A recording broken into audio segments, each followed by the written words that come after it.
All right, let's go ahead and get started. Today we'll talk about proportions, mean differences, and proportion differences. I think you'll like this material. It's a continuation of the sampling distribution and the sample mean stuff, and it's just an extension of all that applied in slightly different ways. So there'll be a good chance to just review that. We'll do a couple of examples as we go through each one of these three, and make sure you're feeling comfortable with all that material. With what? So, question? With slide? Here's the Oh, PowerPoint. sure, Oh, yeah. right here, right? Yeah. Oh, wait. Got that. Can someone pass those out for me? Oh, she needs one.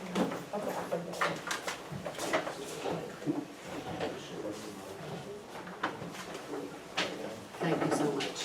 Whoops, got it? Look, that's a quick. Oh, okay.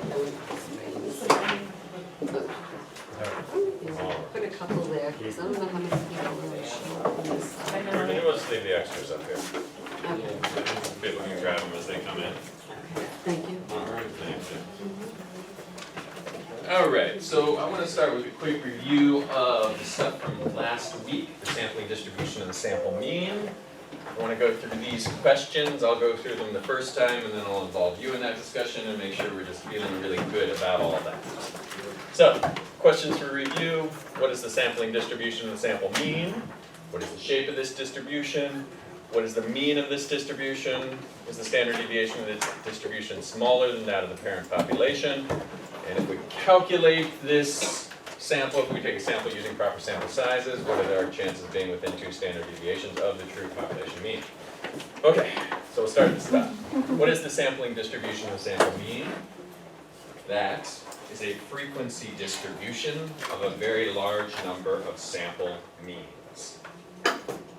So we take a sample, we calculate the average speed of every offensive lineman in the NFL, and we take 30 random samples, we calculate the speed in the time in the 40 of 3.6, or no, what's a good speed of 40? Is that fast? 5.2? 3.6 and Yes. That's really, really fast. That's too fast. Okay. All right, so we do that one time. We put it on a frequency distribution. We do it another time. We get 4.9. We do it another time. We get 5.7. We do that a whole bunch of times, and we get a frequency distribution. And we call that the sampling distribution of the sample means. Next question, what is the shape of this distribution and why? We do this a large number of times. That distribution will be distributed normally. Normal distribution is a law of nature. It is a natural phenomenon that results as long as we have large numbers, random probabilities, and lack of reasons that would skew this distribution. Now I know it's a little bit of a catch-22. If we have lack of reasons that would skew this distribution, then it'll be normal. So of course by definition it's normal. But we can take this to mean that we can just think about that as a lot of things fall into a normal distribution. I gave the example last week of trees in a forest fall into a normal distribution, the height of trees in a forest, and the height of newborn babies fall into a normal distribution. And the curves break, 1 standard deviation, 2 standard deviations, in predictable ways. And when scientists discovered this, they said, oh my God, this is a law of nature. We are reading God's thoughts by understanding this normal distribution. And a lot of natural phenomenon fall into this. Actually, V. Gale asked a question that I don't think I answered too thoroughly. She said, what if we go to a deserted island somewhere, and we measure everyone's height, and we find that they don't fall into a pattern of normal distribution? Will we have found a new world order? Yep. I think the answer is yes. We will have found maybe a wormhole to a different universe where the normal distribution is different. Okay. So, Yeah, that makes yes, sense. new Thank you. world order. All right, naturally, law of large numbers, we don't find anything else weird going on, then we would have found that new world order. Okay, so this is normally distributed, that's why. What is the mean of this distribution? Well, the mean of this distribution will be the mean of the parent population. So if the average speed of the parent population of linemen in the NFL is, in the 40-yard dash, is 5.7, then that would be the most common outcome we would expect in our sample. So if we do this many, many times, that would be the most common one, and that will be our mean. All right, is the standard deviation of this distribution smaller than that of the parent population? Yes, it is. The reason why is those outliers become much, much less likely. I use the example with the coin flip. Say we're flipping a coin 20 times. The chance of one person coming up with 15 heads was about 2%. Sure, that could happen. One person could flip a coin 20 times and it could come up heads 15 times. There's a 2% chance of that happening, but sure, it could happen. What are the chances of all 30 people in our sample flipping a coin and coming up heads 15 times? Astronomically low. 1 in a billion. That all 15 or all 30 would average out to something that extreme. So the standard deviation becomes smaller. And this helps us. It helps us a lot because we can define a confidence interval that is smaller, that is tighter. So the standard deviation of a sample is smaller than that of a population? The standard deviation of the sampling distribution of the sample mean, Oh, Stand there. yes, the standard error is smaller than the standard deviation of the population, of the parent population. Okay, if we calculate a sample mean using proper sampling size, techniques, yada yada, what is the probability that your sample mean? Oh, I begin. have a question, I might be confusing something. Standard deviation of the distribution is smaller than the parent population. If you've got the parent population, you're using n-1, so that your numbers end up being larger, so you have a wider, what's the word I'm looking for? Wider standard deviation, so you have a wider confidence interval. So Right, okay, you're- wider confidence interval. yeah, so you're talking about the issue that if we're calculating a standard deviation of a population, Uh-huh, we take the average difference and we divide by the number of members of that population.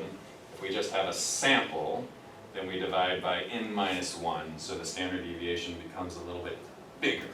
And now you're wondering, why is it smaller? yes. Okay, so am I reading the sentence wrong? So there are two different concepts. Oh, Let's okay. just look at them differently. Okay, One is a sample standard deviation is going to be a little bit bigger okay, if we just have a sample. We're going to calculate it in a way that makes it a little bit bigger because we don't have access to the entire population and we can't determine precisely what the population standard deviation is. okay, So yes, you are correct. Population standard deviation is going to be something. Maybe it's going to be like 2.11. I think in the example I used a couple classes ago.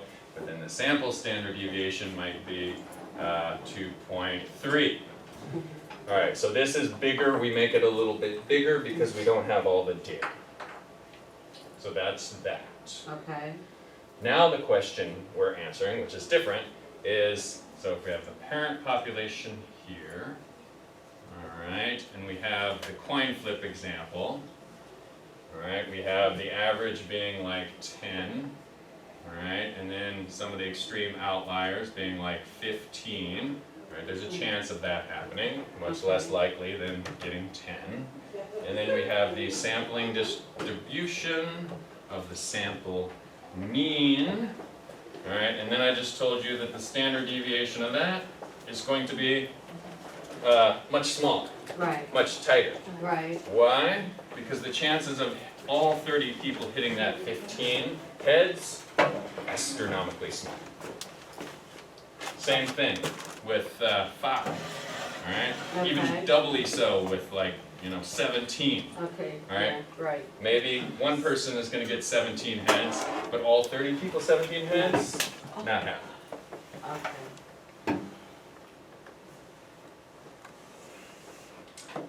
right. Thank you. So if we calculate we do a sample with proper techniques, what is the probability that our sample mean, the one we calculate, will be within 2 standard deviations of the true population mean? Well, the answer to that is 95.5%, because we know the sampling distribution of the sample mean follows patterns that are predictable with a normal distribution. If we want to know how likely it is we're within 1 standard deviation, we know the answer to that, it's 68.3%. So if we wanted a confidence level of 68.3, we would find our sample mean, we would add and subtract 1 standard deviation. We wanted 95.5 plus or minus 2 standard deviations. Now those are just easy numbers. Hey, how you doing? If we wanted something besides that, suppose we wanted 90%, 99%, 95%, well, we can go to our z-table and calculate exactly how many standard deviations we need for that desired level of confidence. So we already said 95.5% confidence would be 2 standard deviations. So if we want a little less than that, just 95, that would be a little less than 2. How much less than 2? Well, let's think about that. If we have a 95% desired level of confidence, that means there's a 2.5% chance that our sample is going to be on the extreme low side. 2.5% chance our sample is going to be on the extreme high side. So what z value, what number of standard deviations would be associated with that? First thing I would do is find the negative, the smaller z value, and I would say, well, I need a z value where 2.5% of samples, 2.5% of the data would be lower than that. I would look on the left-hand side of the z-table in your textbook, on the negative side, and I would look for the number 0.025. On that number, I would see the z value associated, negative 1.96. And I would know that is the lower bound of my confidence interval.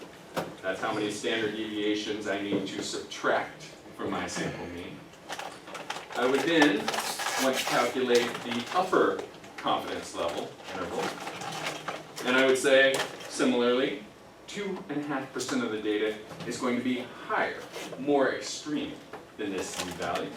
So if 2.5% is going to be higher, that means 97.5% is going to be lower. So I would look on the right-hand side, the right page of that table, for the number 0.975. And I would find a positive z value of 1.96. So my z values would be negative 1.96, negative 1.96. That's how many standard deviations I would add and subtract to find my confidence interval. Yes, Henry? So to find that, you did your 100% minus your confidence interval? Yeah. So there was a pattern. It was 100% minus the confidence interval divided by 2, and that gives us our 2.5%. Yeah. And then find the corresponding. Absolutely. Okay. So that's the same thing? Exact same thing. Exact same thing. We also looked at the possibility of not having some of the information, such as not knowing the population standard deviation in our sample. So we're taking a sample, speed of average lineman in the NFL, but we don't know the population standard deviation, so we have to calculate it ourselves. The sample standard deviation, and that is going to be a little bit bigger, right, VJL. And we're also going to use a distribution that is going to give us a little bit wider of a confidence interval. Because some of the information is unknown, to have the same level of confidence, 95%, we just need to make that confidence interval a little bit wider. And we do that with our t distribution.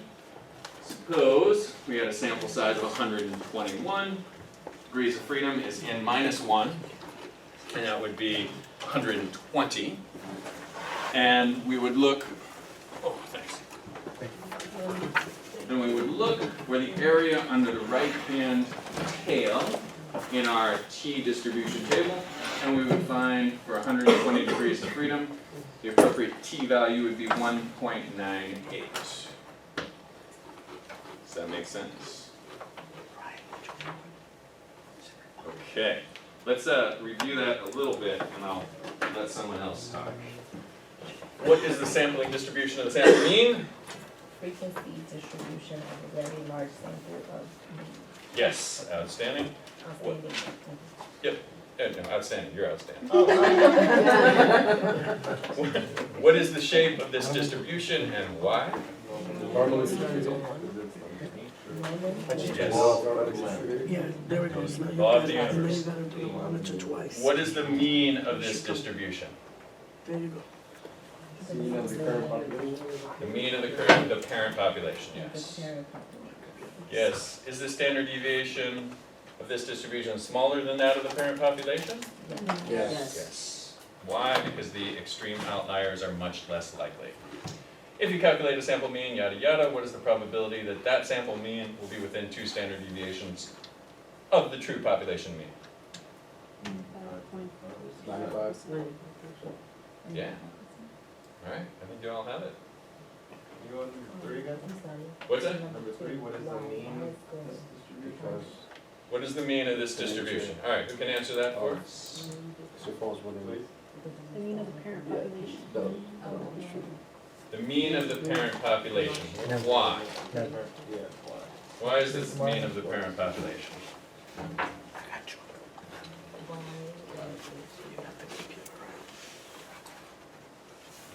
What was the question?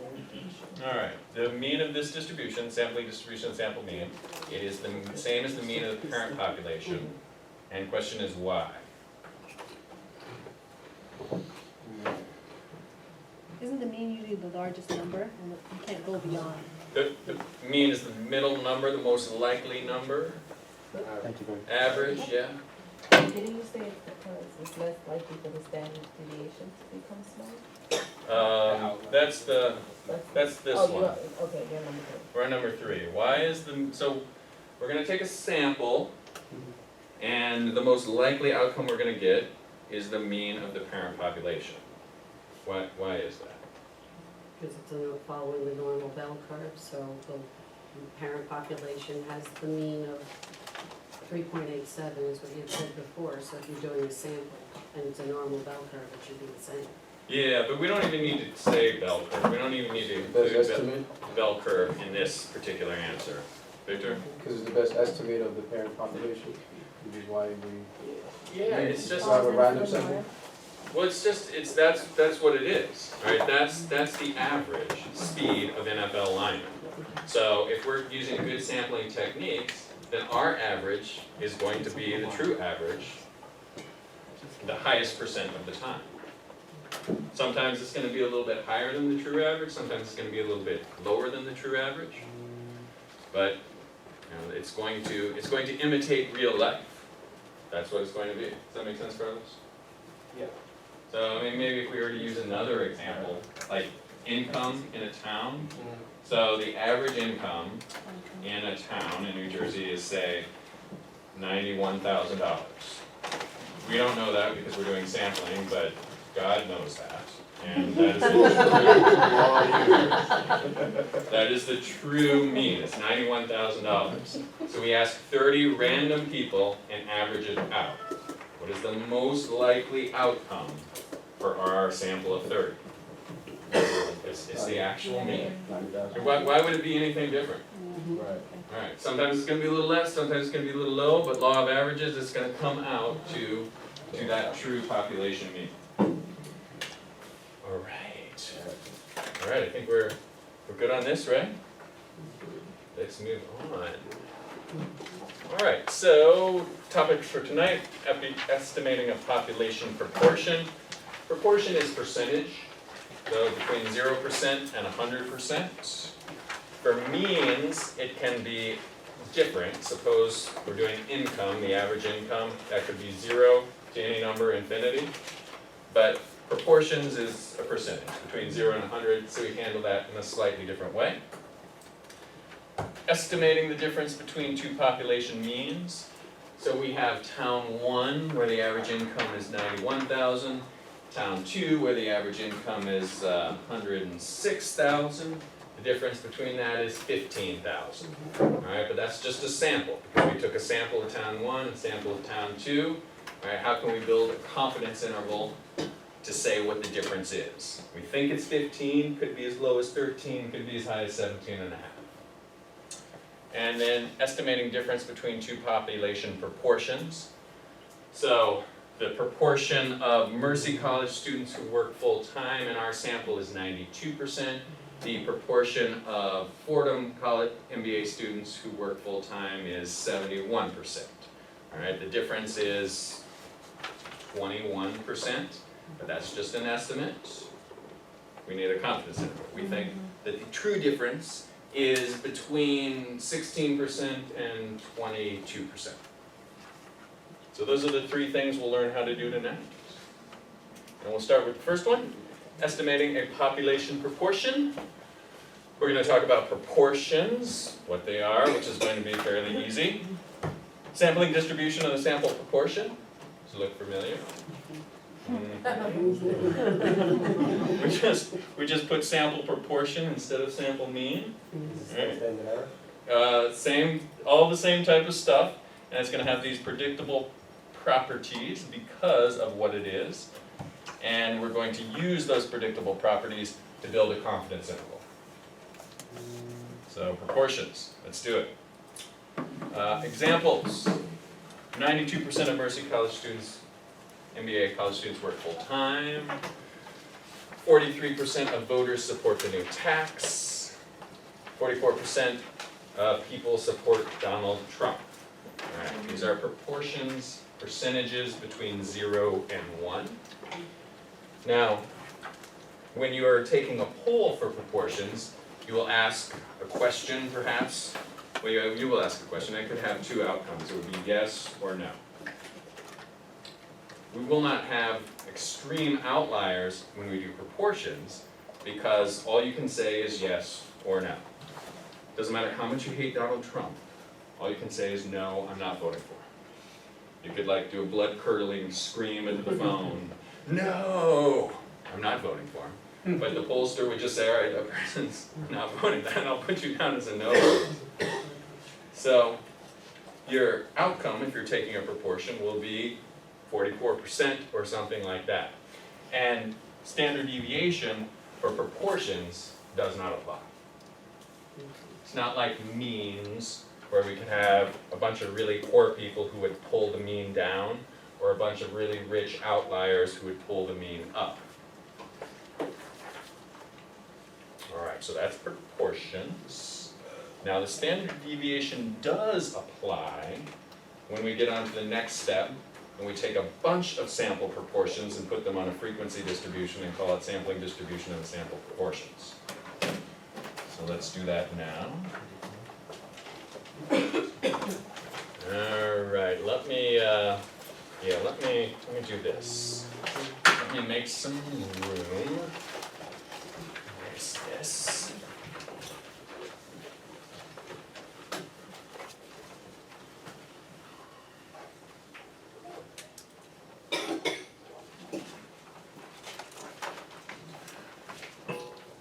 All right, so suppose we're trying to find some sort of proportion. Suppose we want the proportion of baseball fans who would pay a higher price if we gave them some feature. Right? Proportions of fans who like this new change. And we take a sample of whatever, 100, 200 people, and the first time we do it, we get 36% say yes. If we were to do it again, we would get a slightly different number. Maybe we would get like 37%. Do it again, maybe we would get like 37.3%. And suppose we were to keep doing this over and over again, and we were to put all these sample proportions, this P with a little bar over it is a sample proportion. If we were to do this a large number of times, and put all our proportions on a frequency distribution. Alright, this is the proportion, sample proportion, and this is the frequency, the number of times that we get that proportion. Like we may get 37 a bunch of times, we may get 36 only one time. We would graph these, yada yada. What do you think this frequency distribution would look like? Normally distributed. Yes, yes. Of course. Now, why would it be normally distributed? The mean occurs the same each time in each sample set? Well, law of large numbers. We would most often expect the mean to be the true proportion in the whole population. If we were to ask every single baseball fan, we would get a number that would be 34.7, whatever it is. We would expect to get that most of the time. Sometimes we get a little bit higher, sometimes we get a little lower. As long as it's completely random, it would break the way we would expect a normal distribution to break.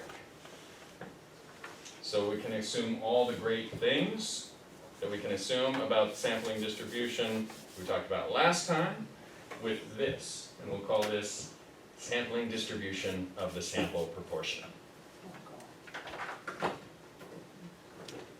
Professor Yes? What's your name, by the way? Brian, Brian, that's right, okay. this is for yes or no, positive or negative answers, right? Like 0 or 1, this type of. Yes, yes.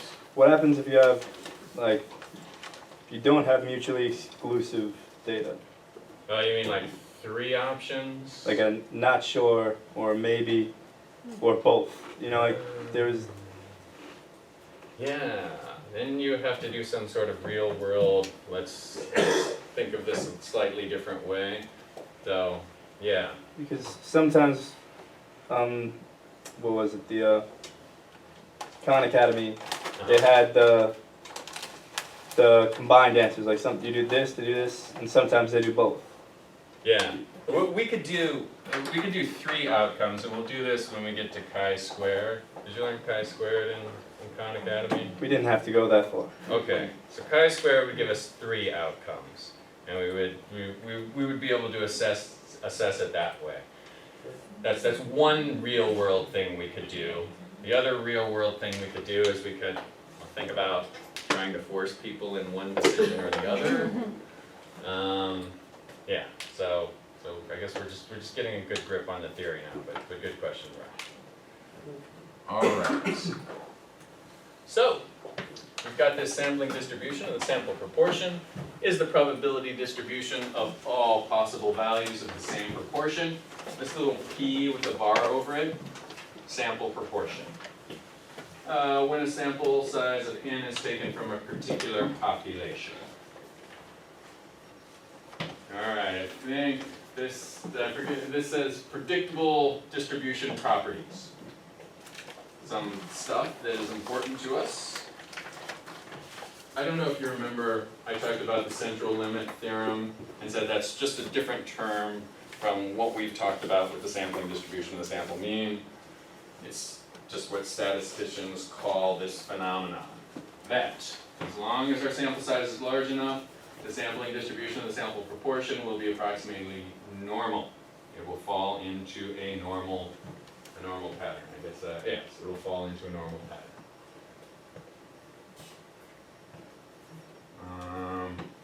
I'm going to come back to sample size in a minute. The expected value of the sample proportion and the center of the distribution will be exactly equal to the population proportion. So this little pi sign, that's the population proportion. So the whole population of baseball fans, what is it? It's represented by this pi sign. And our mean, our most common outcome in our sampling distribution and sample proportion will be the same as that. Furthermore, the standard deviation of our sampling distribution and sample proportion will be smaller than that of the parent population. And the reasoning is the same. The chance of extreme outliers becomes significantly reduced when we have a sample of, say, 30 or 100 or 200 versus just one point of data. And we have an equation for it. Now, I mentioned earlier that there's no such thing as standard deviation for a parent population of a proportion, but there is once we graph everything and put it on a frequency distribution and call it sampling distribution of the sample proportion. And we calculate it with this formula. This is just based on the math, the probability that we might make a mistake or we might get an unrepresentative sample based on how close the proportion is to 50%.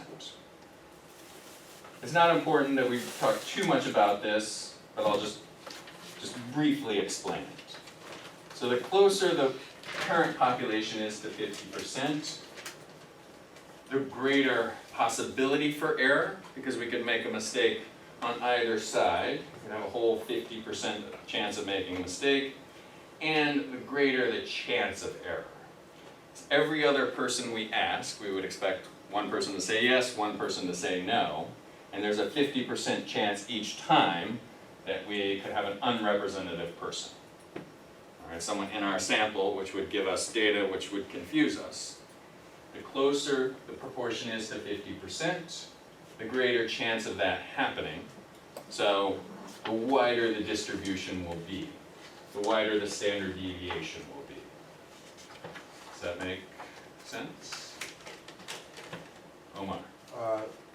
We're trying to predict who's gonna say yes or no, or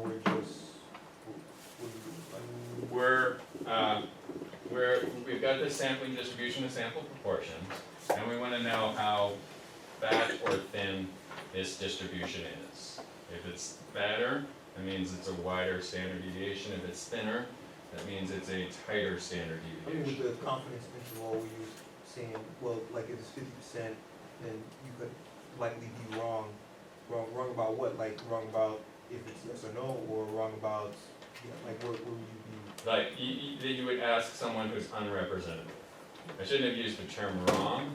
It's just someone who would give me an unrepresentative sample. So someone that wouldn't say yes or no, or? They'd say yes or no, but suppose the true population proportion of baseball fans who would support this change is 50%. So if I have 10 people, I would expect 5 of them to say yes and 5 of them to say no. But the chances of any one of those just randomly having the other opinion is 50%. So there's just so many different people that could have an unrepresentative opinion, if that makes sense. Like if you ask someone at Mets or Yankees, those are your two choices. So one person can say Mets, one can say Yankees. What's the error? Like if someone- Right, so the probability of having a bunch of Yankees fans all in one room is greater if the probability is, if there's a 50-50 split. Yeah, sort of. Yeah, I'm getting there. What do you think? Okay. Let it marinate. Let's let that marinate, and I don't want to get too hung up on this because this is not a really important detail. What is important is that you can see that the closer the proportion is to 50%, the bigger this number is going to be. So, in calculating standard deviation of the sampling distribution of sample proportions, we take the proportion times 1 minus the proportion. And 50% times 50% is the biggest that number could be. If it were, say, 10% times 90%, it would be smaller. So 0.5 times 0.5 is 0.25. 0.1 times 0.9, which would be 10%, 90%, would be 0.09. So as you get further and further away from 50%, the bigger this is going to be. The other thing to consider in this formula is that n is in the denominator, so the higher n is, the smaller this number is going to be. And we would expect that because if we have a bigger sample size, we would expect our standard deviation to be smaller and smaller. All the way, theoretically, all the way up until the point where we had every single member of the population in our sample, and then the standard deviation would be like close to 0. Our sampling distribution of the sample mean would be like one vertical line up and down, and it would just be the actual population mean. So higher n would make this number smaller. Proportion closer to 50% would make this number a little bit bigger. Those are the two key things I want you to take away. And if we want to talk about exactly why that is, let's continue that discussion a little bit later, but don't lose any sleep over it. The other thing I need to mention is the sample size requirement. For sample means, it was a minimum sample of 30. For proportions, we need to base this on what our proportion is. And we will use this formula. N times the proportion must be greater than or equal to 5. And n times 1 minus the proportion must be greater than or equal to 5. Let's suppose the proportion is 50%. So n times 50% must be greater than or equal to 5. That would mean we need a sample size of 10 or more. So 10 times 50% greater than or equal to 5. Okay, so proportion is 50%, we need sample size of 10 or more. So, Yes, Andy? are we gonna work backwards then? Because if we have the, Yeah, how do we know the proportion until we have the sample? Yes. Yeah. We work backwards and we see if anything funny is going on, especially if we're doing some real world tests. Yes, good point. Suppose we find the proportion to be 1%. So n times 1% must be greater than or equal to 5. What that means is we need an n, a sample size of 500. So 500 times 1% is equal to 5. So the closer this proportion is to 0 or 100, the bigger sample size we need. The reason for that is, if we had a proportion of 1%, like that was our proportion that we find by working backwards, as Andrew pointed out, we would expect that we need to ask at least 100 people before one of them would say yes. Because our proportion is 1%. We need to test 100 objects before we would find one that would represent that 1%. If we had a proportion of 50%, then we would only need to ask 2 people before we would expect one to say yes and one to say no. So a more extreme proportion, say 1% or 99%, we need a larger sample size for that reason. Make sense for you, Gail? I understand what you're saying, but I'm trying to put the pieces together. Can you give like a real life example, like here's starting point A, and we've got X and Y, and then explain it?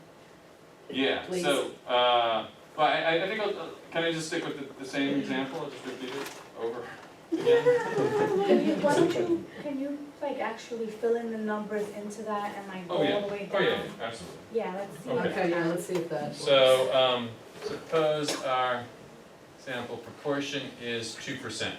0.02 is the same as 2%. So, n times 0.02 must be greater than or equal to 5. So, I take 5 divided by 0.02, divide both sides by 0.02, divided by 0.02, I get n by itself. Alright, n equals 5, or not, n must be greater than equal to 5 divided by 0.02. What's that going to be? 250. N must be greater than equal to 50. Is that right? 250. 250. 250. Okay, So we have a small percentage, I would say an extreme percentage, and it would be requirement of 250 people in the sample. And it must meet both these conditions, like n times the proportion and n times 1 minus the proportion. And don't get confused by that. That's just saying that we could look at this either way. We could look at this as 98% or 2%, and it would give us the same thing. We would just fill in 1 minus the 2%, which would give us 98%. So, I'm sorry, you said 250 will be required in what? would be the required sample size. In required samples. And that's the answer. Yes, yes, yes. Yeah, and again, so if our proportion is 2%, we would expect that we would need to talk to 50 people before one of them would say yes. Right? So we need a sizable sample. If on the other hand, our proportion is 50%, every other person we ask is gonna say yes. One person's gonna say yes, one person's gonna say no. That would be the probability. So I guess we would need 5 times the expected, that number. So we would need to talk to 50 people before we expect one to say yes. We multiply that by 5, 250 is our sample size. If the probability is 50%, we would just need to talk to 2 people before we expect one to say yes, one to say no. Multiply that by 5, we would get 10. Okay. I don't want us to get too, that's just a minor detail. I don't want to get too caught up on this, and I especially don't want to get too caught up on why having a proportion closer to 50% would give us a wider standard deviation. The important things to take away here is we need a proper sample size and can be calculated this way. The expected value of the sampling distribution of the sample proportion is the proportion of the parent population. And there is a standard deviation of the sampling distribution of the sample proportion, and it can be calculated this way.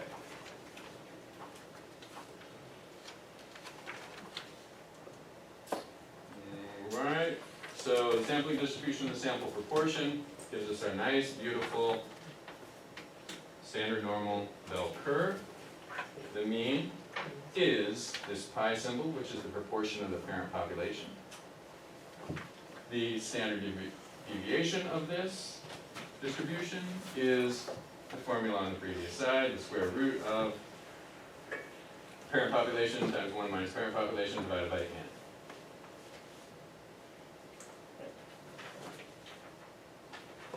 Question?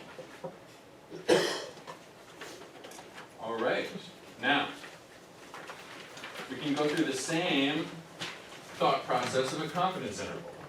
If we take a random sample with good sample sizes, what's the probability that our sample, the 500 people that we talk to, that outcome is within 2 standard deviations of the true population proportion? 95.5%. So if we want a 95.5% confidence interval, we need plus or minus 2 standard deviations.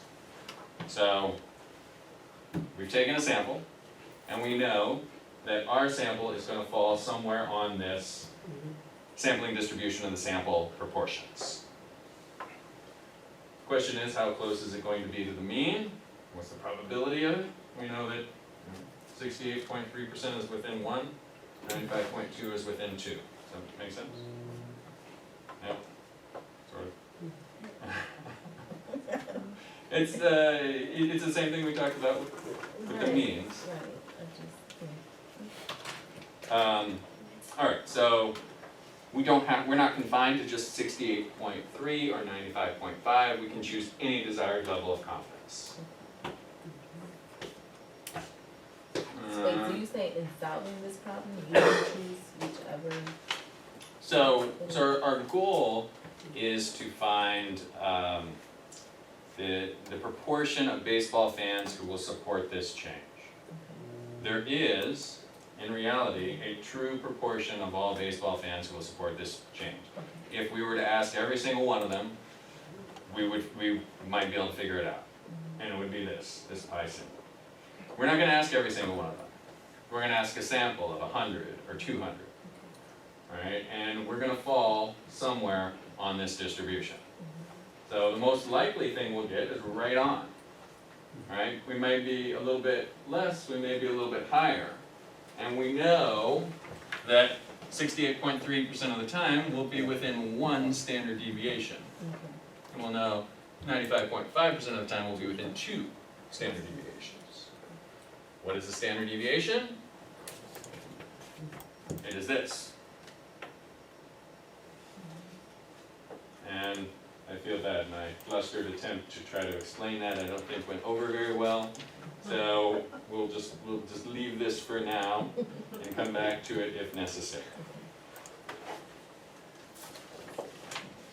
So we can choose z values the same way we can with our previous work.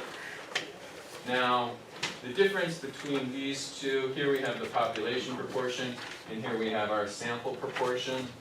Since we don't know the population proportion, we just put in our sample proportion.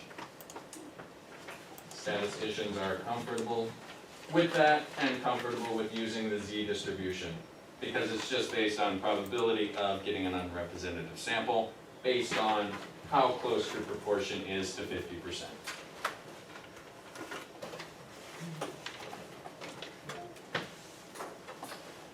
Alright, let's try a couple examples. Alright, let's look at page 282, exercise 8.3.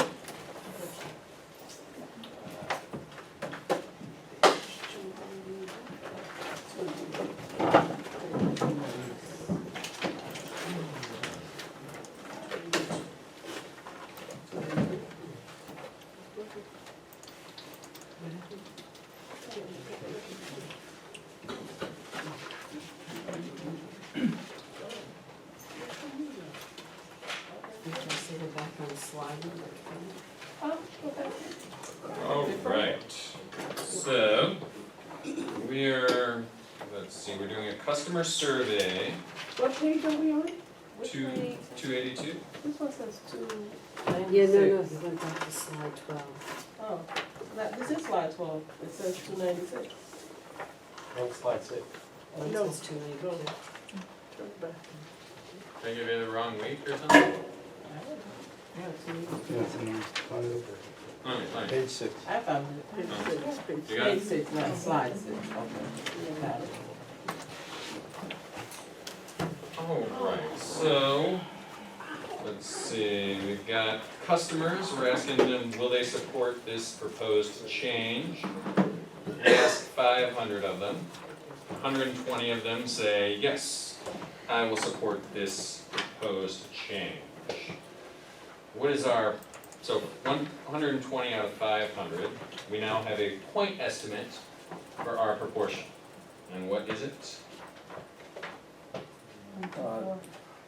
24%, yes. So 24% of the people we talked to said yes, they would support the change. Now that's just the sample. We can't be exactly sure that it's 24%. So we need a confidence interval. It's gonna be a little bit less than 24%, a little bit more than 24%. We, in this example, are comfortable with a 90% confidence interval. What that means is there's a 5% chance we could be too high. That 24% could just randomly be really, really high. There's a 5% chance that could be too low. So, we need to do two things. One, we need to calculate the standard deviation of the sampling distribution and sample proportion, also known as standard error. And we need to look in the z-table to find out what sort of z-score we need for a 90% confidence interval. So let's do the standard error first.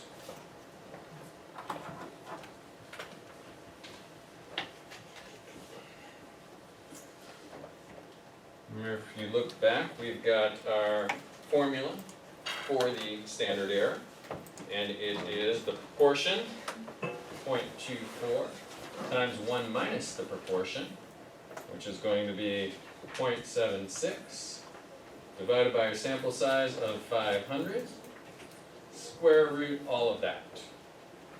And that is, I don't know, what does that come out to?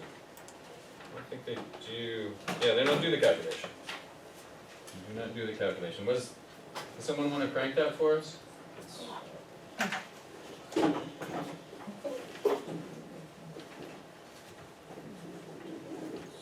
Point zero one. No, if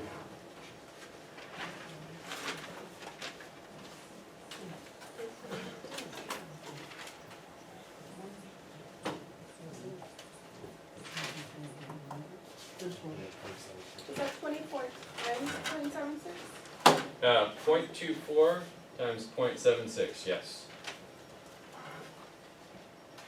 What's this? It's a 76, where does that come from? It's 1 minus 0.24.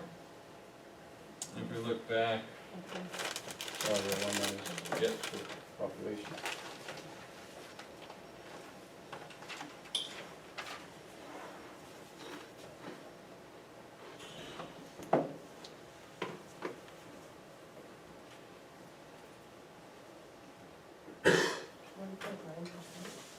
one 1.9%, okay? Keep that in your calculator, do not round it yet. How do we find the appropriate z-value?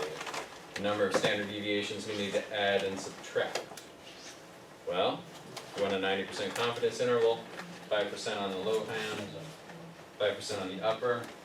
I would turn back to your z-table and look at the negative side first. And I would look for on page 568, I would look for 0.05. Yes. In the negative side? Yes. Negative 161? Yes. Negative 1.64. And we can go with the more extreme z-score, negative 1.65. Just gives us a little extra room. So our z-value, and we know that the positive z-value is going to be identical. So our z-value is going to be 1.65.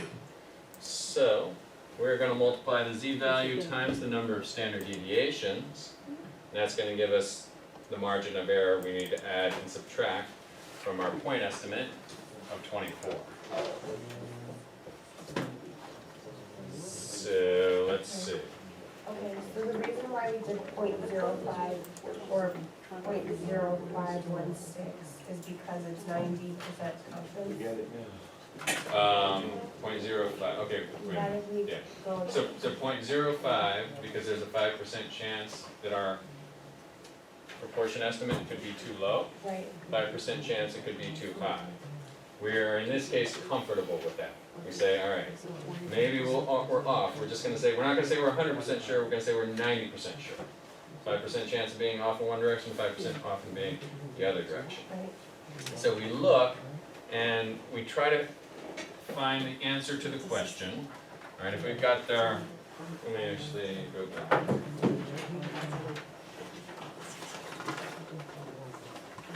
Let's go back to our beautiful bell curve distribution.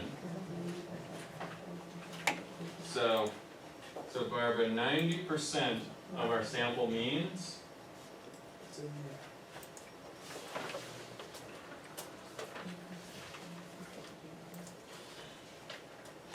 So Barbara, we want to know the question of where 90% of this data going to be.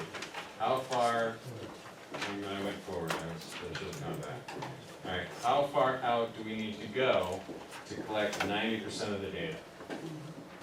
So 90% of the time, we're going to be within how many standard deviations of the true mean? 1.65. Yeah, so if we go 1.65, that leaves 5% here. If we go negative 1.65, that leaves 5% here. Also looking for 5% on the chart. Yeah, look for 5% on the negative side, Okay. and you'll get negative 1.65. It'll be between negative 1.65 and 1.64.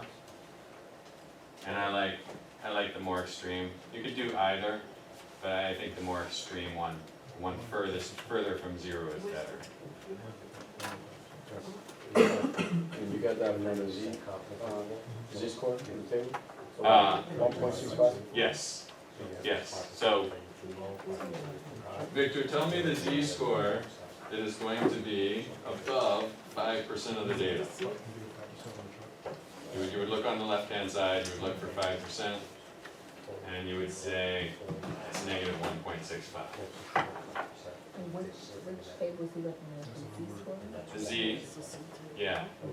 And in your textbook, you would start on the negative side. I would suggest, For 90% of the data? yeah. So, yeah, yeah. So look for the 0.05. Does it say 95%? Yeah.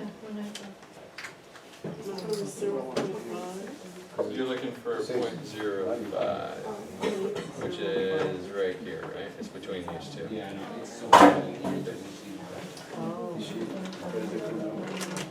Okay. I think my table is wrong. So you're looking. Oh, the number. Oh, okay. So the positive, all right. So the positive in Melly. We'll make sure everyone's clear on the negative, then we'll do the positive. Okay, no problem. I got it. The 0.76? Oh, yeah, that's, so our proportion is 24%. And what's 1 minus 0.24? This 24% is 0.24.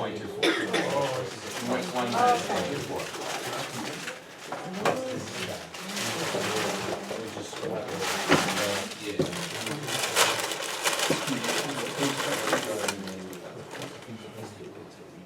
All right, how are we feeling on finding at least the negative 1.65?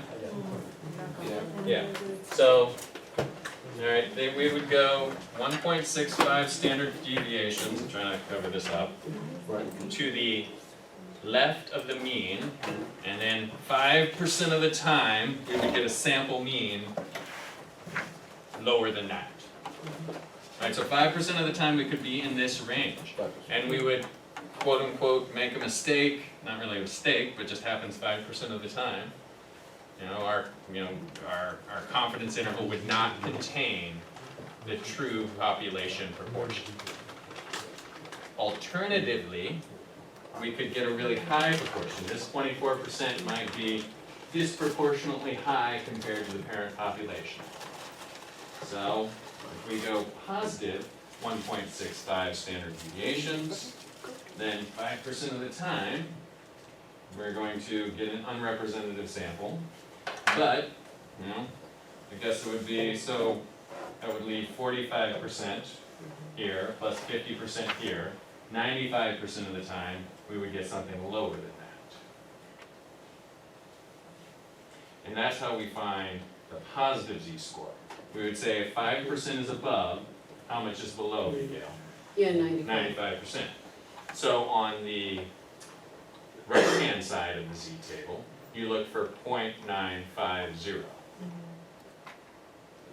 And you're gonna see 1.65, or it's gonna be like sort of a right in between kind of thing. 1.64, 1.65, and I would go, okay, and then, yes, you got it now? Yep. Okay. So, we've got our standard error of this beautiful bell curve, alright, and we know that if we go plus 1.65 of these, we're gonna get 45% on the positive side. If we go minus 1.65 of these, we're gonna get the other 45% on the bottom side, and that's gonna leave us 5% chance of getting it wrong on the bottom, 5% chance of getting it wrong on the top. But we're good with that for now. So wait, 1.96, is that the standard error? Which one? This? Yeah. This? These, No, that's just the standard deviation. Standard deviation. It is, did you say standard error? You said Yeah, standard. that's That's right. correct. That's correct. Yeah, That's correct. that's right. Looking for Okay. 95, so it's 1.64. That's fine. 1.65. Why on this one, you take the higher one, over 90? You take the more extreme one, the one further from zero. Different, you can use either.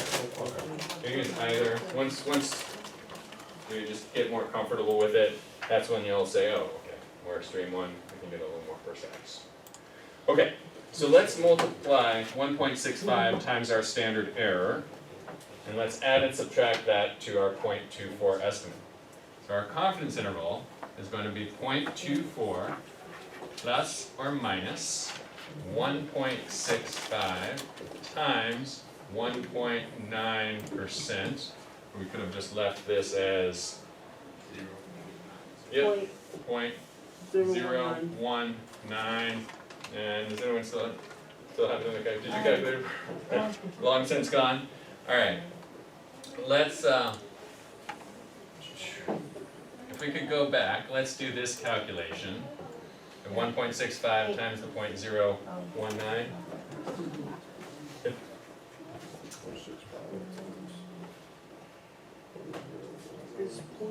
0.031. 031. Okay, yes, and actually it's in the textbook. And that's what it says. So this we could call our margin of error. Alright. So our 24% plus or 24% plus or minus 3.1%. Alright, so 24% minus 3.1% is going to give us 20.9%. Okay? Be consistent with whatever it says in the book. 209. Yeah. 20.9%. So 27. That's right. That's right, okay, alright. And what do we have on the upper side? 27.1. 7.1%? Alright, so now, one thing I'll say, so our confidence interval estimate, we're 90% sure that the true population proportion is between 20.9% and 27.1%.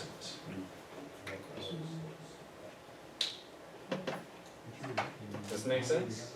That's what Alright, and we've got the exercise to, yes, yes, So do we have to find, because if we find the left side, is it always going to be the same number as the right side? Yeah. So we don't have to do, okay, that's right. yes, Kate. Can you go back to the first part of the problem where you got the 0.24%? Yeah. Is there a formula? Yeah, this is, so remember we asked 500 people, and 120 of them said, yes, we support the change. 120 divided by 500, 0.24. I mean, is there a formula? Like, Oh, yeah, the percentage, it's 120 divided by So 500. the sample is 500, right? 500 out of the entire population. Yes. Okay. Could be a million, could be 100,000, like whatever. Yes, yes, yes. Okay, let's move on to another one. Question, yes. Really quickly. Yes. On the quiz, you put me off guard last week. How would, Probably would have. how would we word that? The Oh, proper way to question word You it. would, okay, so I'll answer, that two ways. One, I'll answer how you would word it, and two, I'll answer how you would put it on the quiz. How we would word this is we would say, after our analysis, we are 90% confident that the true population proportion is between 20.9% and 27.1%. And all you would write on the quiz if I asked for the confidence interval is just this. That's it? What? What's Well, what like, I'm talking about Question the number multiple one. choice, you know, it's like, what's the proper way? Oh, yeah, we'll go back to that. There was one tricky multiple choice one. We'll talk through that one at the end of class, if anybody wants to.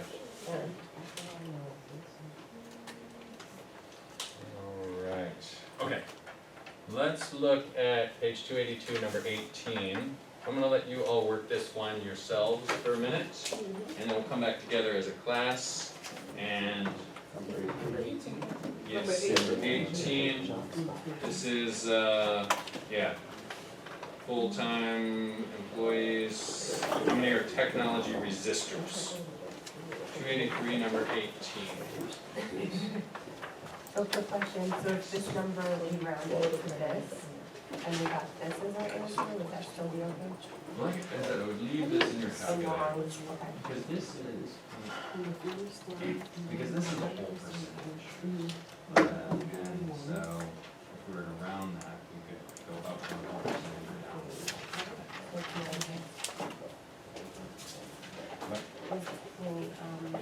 Oh, this is the No. You left a long number. yeah. So it would come out to. You can round it here. Yeah, round it to 2 decimals.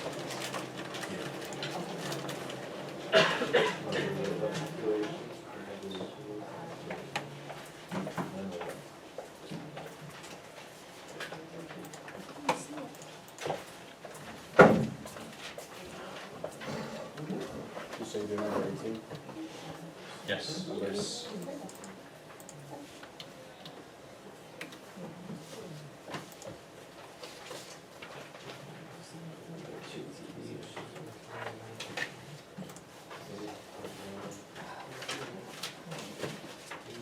We'll make the chart.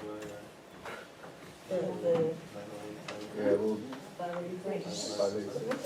Or make it open. It's all here. I'll bring it down.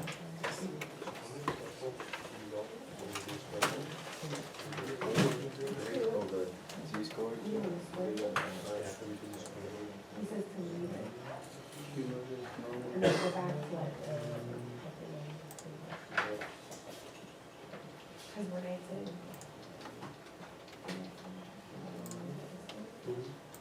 And I feel like it was more instead of this. And the answer was.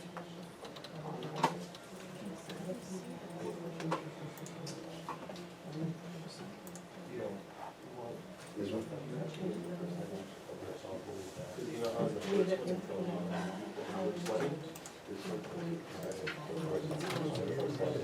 Can I see the table real quick without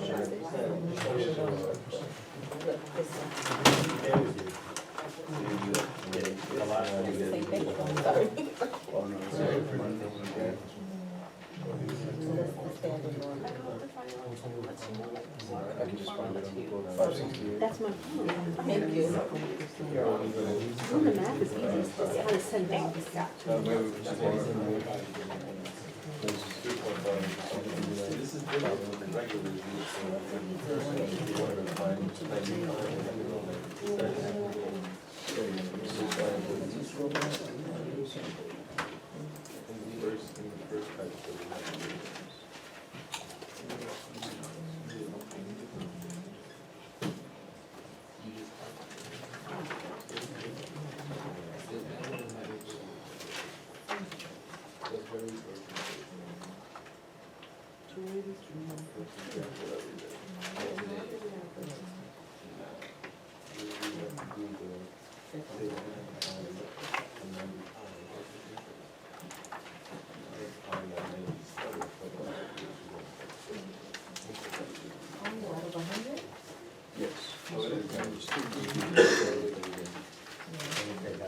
proportion.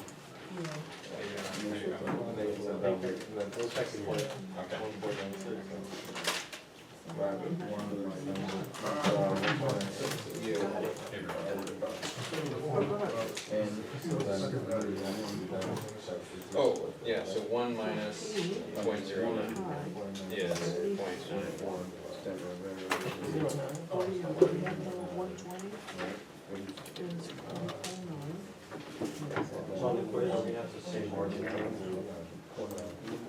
I think I only asked for confidence intervals.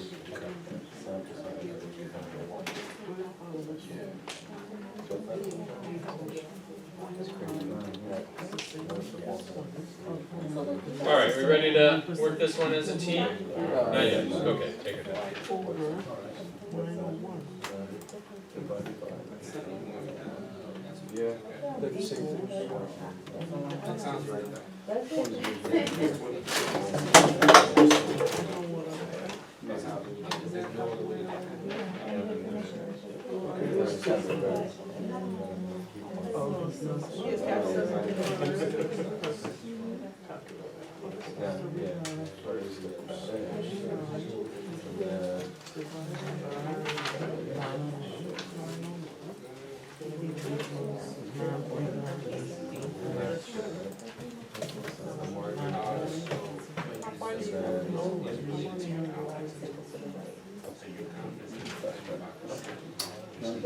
This is the water area under the So that means, oh, it's actually 1.96. 2.5, right? Yeah, I think it's 1.96.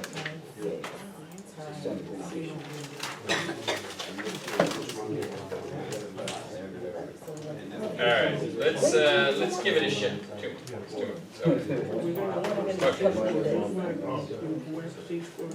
Let's ask her if she got the same thing. Did you get 1.96?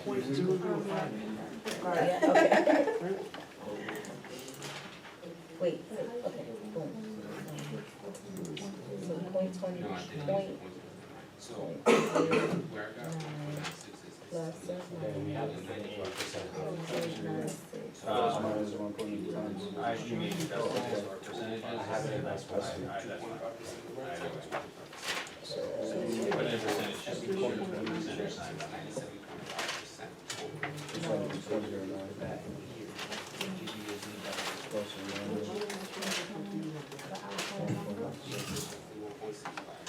Alright, so let's work this one. We can take some time with it if you still haven't finished. We can just make sure you're comfortable with this example. In this situation, we're trying to find the percentage of technology resistors. Maybe we're trying to sell some sort of technology product. Maybe we're trying to see how some sort of software might be received.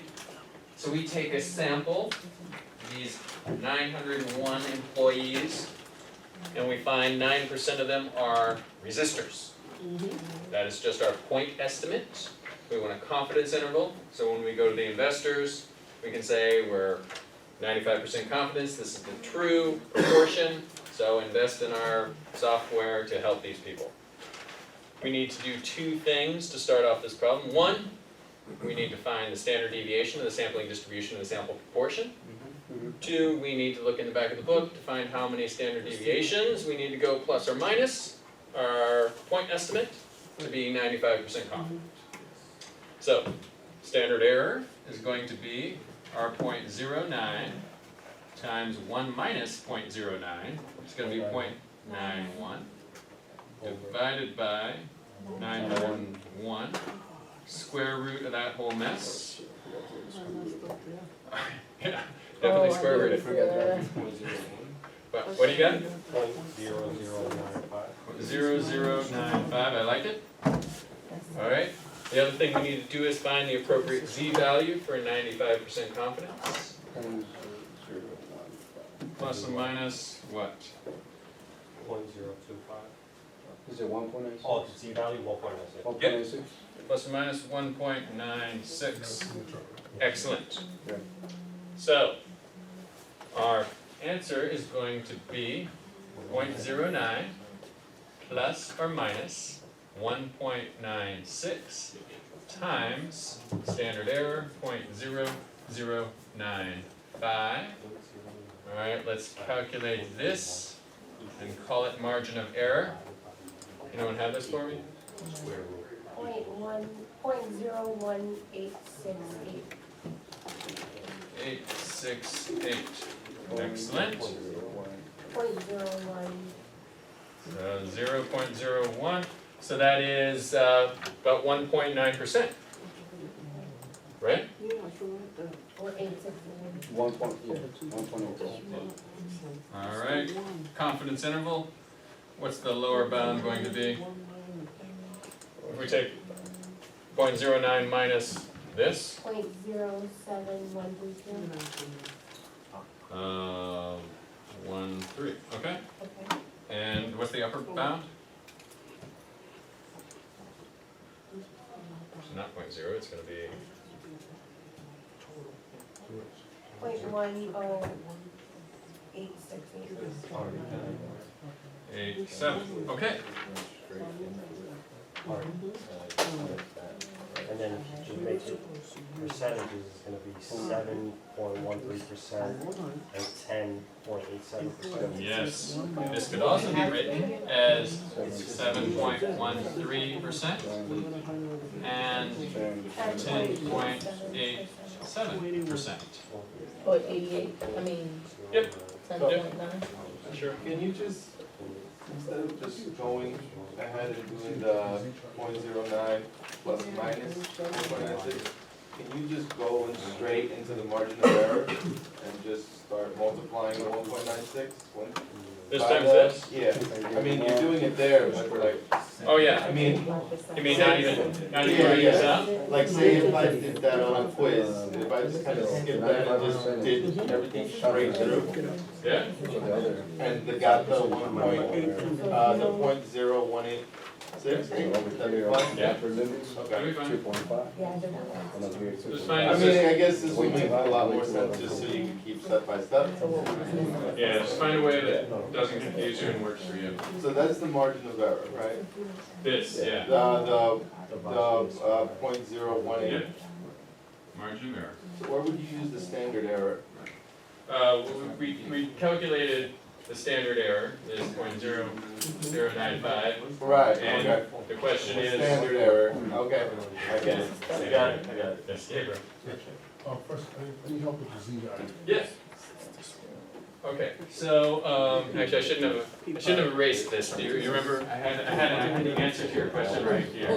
It was, so let me go back to the slides.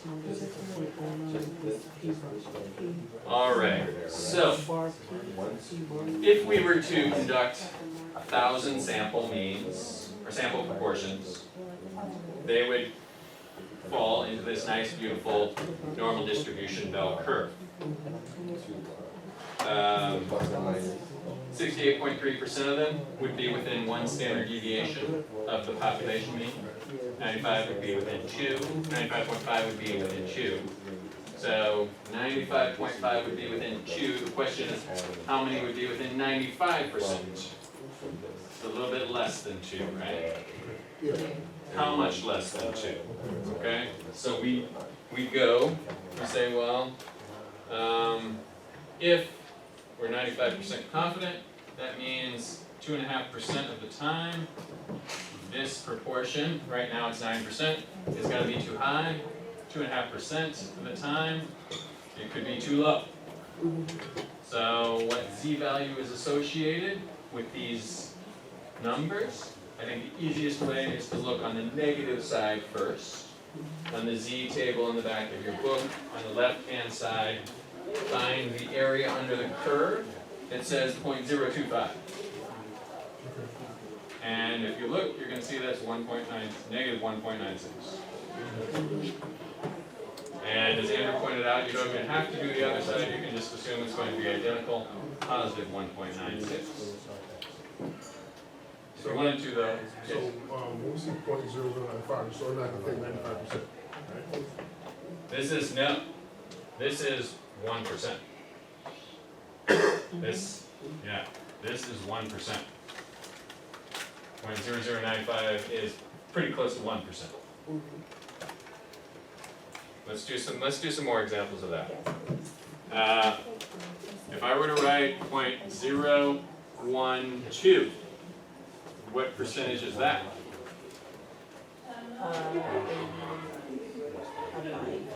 Why not? I'm 1.2%. Yeah. If I were to write 0.50, what percentage is that? Yes. 50%. If I were to write 1, what percentage is that? 100%. Yes. So don't get confused. You can either put a percentage as a decimal, or you can call it percent. Percent means per 100. So 1.2 per 100. Are you making, is this one making sense?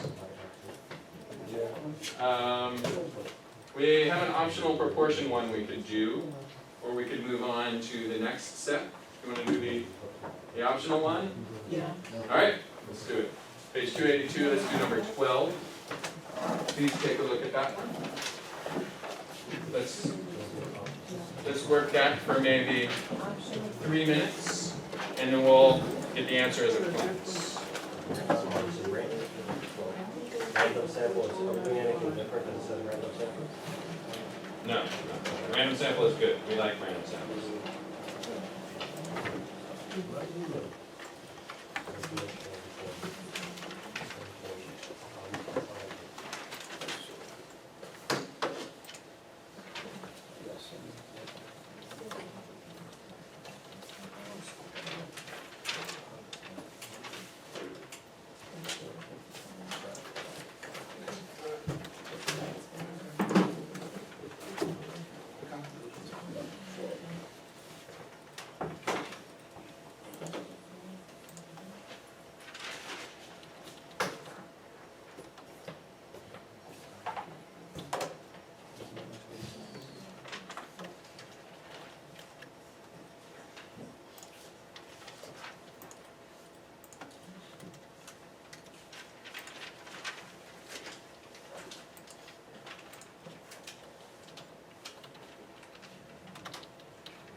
I'm sorry, it's 90.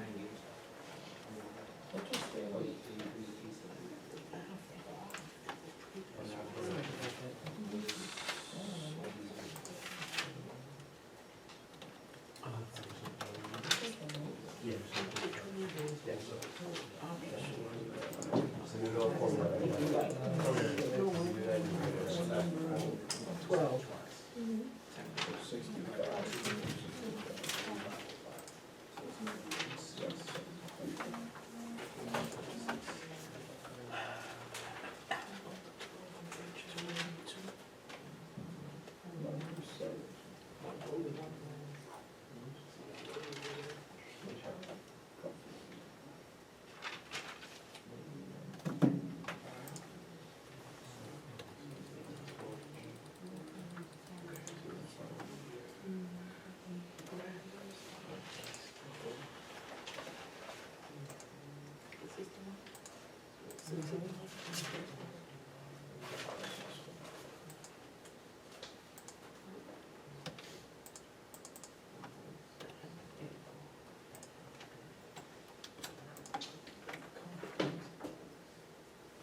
Alright, are we ready to try it? 2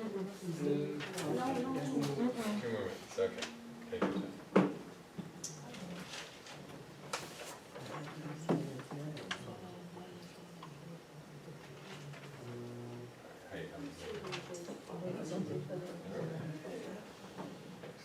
The Z value? That's what I was trying to find. It should be the same as before. I just don't know how to get it there. Would it be the 10, the 10 Yes. divided for 5? The Z value? Yeah, the Z value, right? Because we have 10% left. I don't know. Where would you find 10%? let's try this one. So we're sampling, say we wanna know the percentage of people in this town who might buy our product. And we ask them, you know, would you have need of this? And 65% of our sample say yes. That's just an estimate. We need a better confidence interval to tell us, and with a, I guess, a higher degree of accuracy, what that actual proportion is for the whole town. We sampled 100 people, and we need two components. We need standard deviation of the sampling distribution of the sample proportion, also known as standard error. And we need the proper z-value. For the standard error, we're going to take 0.65 times 0.35, 0.65 times 1 minus 0.65, divided by n, which is 100, square root of all of that. Alright, who's got that for me? Just blurt it out. 0.0476. 0.0476, is that right? Yes. Excellent. So we've got a standard error of about 5%. We need to know how many standard error pluses, how many standard error minuses we need to go to be quote unquote right 90% of the time. Alright, so how many standard errors do we need to go plus or minus to be right 90% of the time? 1.65 plus minus. How do we get that? 1.65? Yeah. Yes. So Which one? You have that. So, before we even go to the 1.65, I'm having problems with the math part. Where do we get the 0.0476? My calculator is not working the same. 0.65 times 0.35. I did that. Divided by 100. And take the square root of all that. So this, I got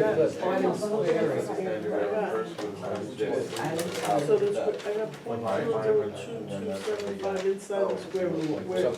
So what's the number? Now, once you wanna find the I gotta see each. Do we like this? This is right, right? Yes. Okay. Yeah. So are you doing on Excel, Nellie? Make sure you don't click equals smart. No, I was doing it on this calculator here. on the chart. All right, I'll just copy it and then take it from there. Okay. No problem. No. Alright, so 1.65. All right, is that the one? Help us out. Alright, so we'll come on. Because I mean, I know the concepts don't, I know it's only 1.65 standard deviation. I don't know. That's what's wrong with my calculator. So we need to be 90% sure. Alright, so that means, what is the percentage chance that this estimate could be too low, outside of the 90% bound? 10% chance total of error. 5% chance of too low, 5% chance too high. So since this is normally distributed, we can use all this beautiful stuff here. This table. Yep. And then we look for 5%. Yeah. This is already knows Yeah, you say fine between there and there.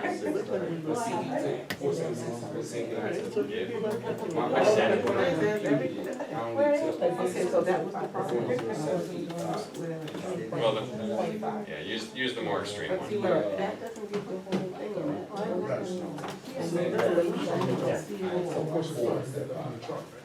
Yes.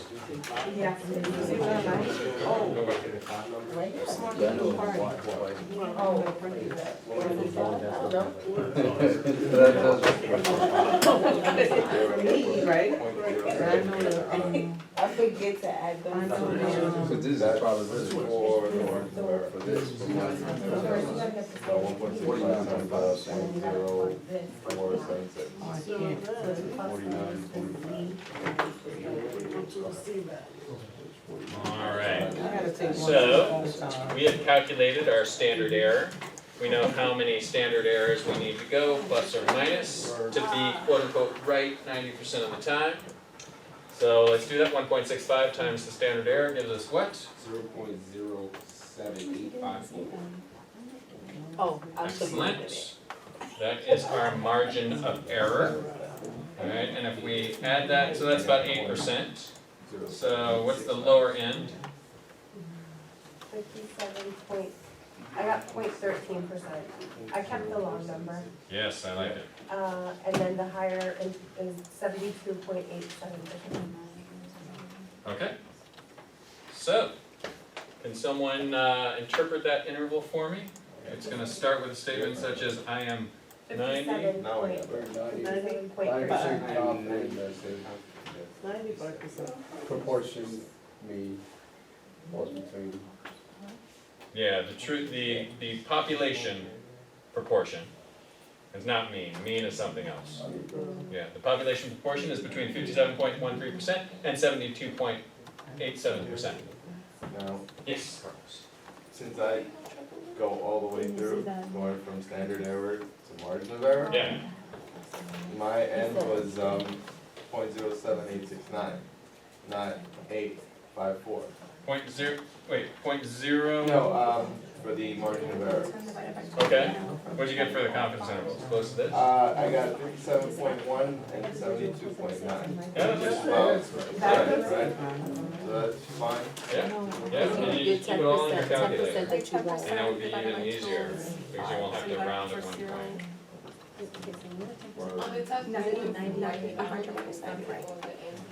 Okay. Just do it like this. And the confidence interval, all you need is this. have to split it up between the two sizes. Percentage of this. Yeah, you can call this percentage. Because look at the Yes. table. We can do one of two things now. I can just preview the next subject and then we can take a break. Or we can take a break now. Take a break now? Break now. Alright. I can do that.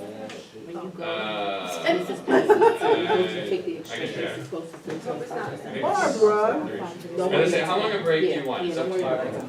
Yeah. Richard votes for 1 minute. Who's that? Should we just go 10 minutes, our normal 10-minute break? Alright, let's come back at 8:17. Cause I didn't get it. Oh, it's okay, what time? Nah. Just dip some consent. Is it getting harder? It's easier, because it's the exact same thing. It's just this superimposed. Good. Excellent. You don't do bring some money with you. Easier way to find That, score, can you do it just like on? I get it now. you get it? What's easier? Don't worry about that. No, I get it, I just want And there's really only 3 of them. 1.96, 255, over 95%. It does get a little bit more complicated when we do 1 tail. That way. Fair enough. Fair enough. Fair enough. Question, Victor? Yeah, I was confused about how we got to 1.6, but I got it now. You got it? It's because it's one, so I counted for one tail, not the two. I'll get 95%. 1.65. Because it's only one. That means there's gonna be, this is gonna be 95%, Now, and if you get that, 95%. you have 1.6. Right. Yeah. But if we get a two, then it'll be 92. Another 5%. Wait. No, we're just looking at, so we're looking at 90% confidence. That means 5% this side, Yes. 5% this side. Okay, so now I can. So, if it's That 5% number that this side, how much is gonna be? 476, you wanna multiply that. 95%. Well, what do you know, 1.6.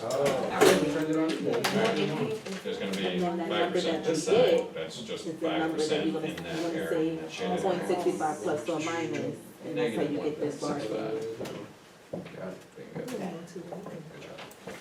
It's a miracle that I know this right now. I don't know everything else.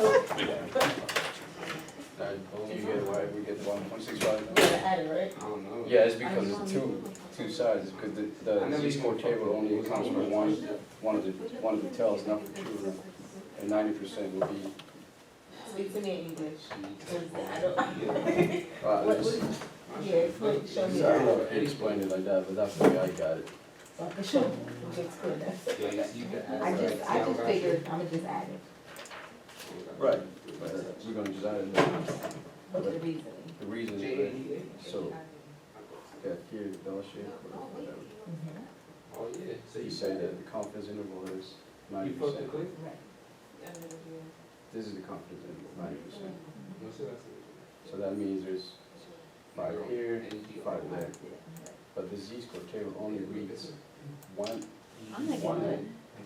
So it doesn't read feel two of them, which is why we find here 1.65. You know why? Because somebody had an iPhone Plus and didn't really do it. Because it's not accounting for this side. So 1.65, it says 95%. So 1.65. You know what? I had to update my phone. Yeah, that's 95. September. The entire thing. No, yeah, I know, it is Oh, the 5%. entire production. Because you see how it's only saying one side of it is not accounting for that one. Oh, gotcha, gotcha. Which is why I was always I got it. confused, how do we get 90%? You know, 1.65 is not, you know, and then I realized that, because it's only accounting for, That one side. yeah, that one side, and Oh, you're not. here, you just gotta pretty much Yeah. You got compensate. maybe that's what. The extra 5%, that's why it's not, That's what he was saying, one side. yeah, one side, yeah. Okay. And then, so just moving forward, just always get the two, the one at the top and the one to the top, correct? Yeah. For the Z-score. So, for example, if we wanna find out, 80%, what's the Z-score for 80%? It'd be, So, 20, right? Right, Divided by 20. 10. Yes. So we want to do whatever's closest to 10%, which would be, oh, you did. No, yeah. Maybe so then.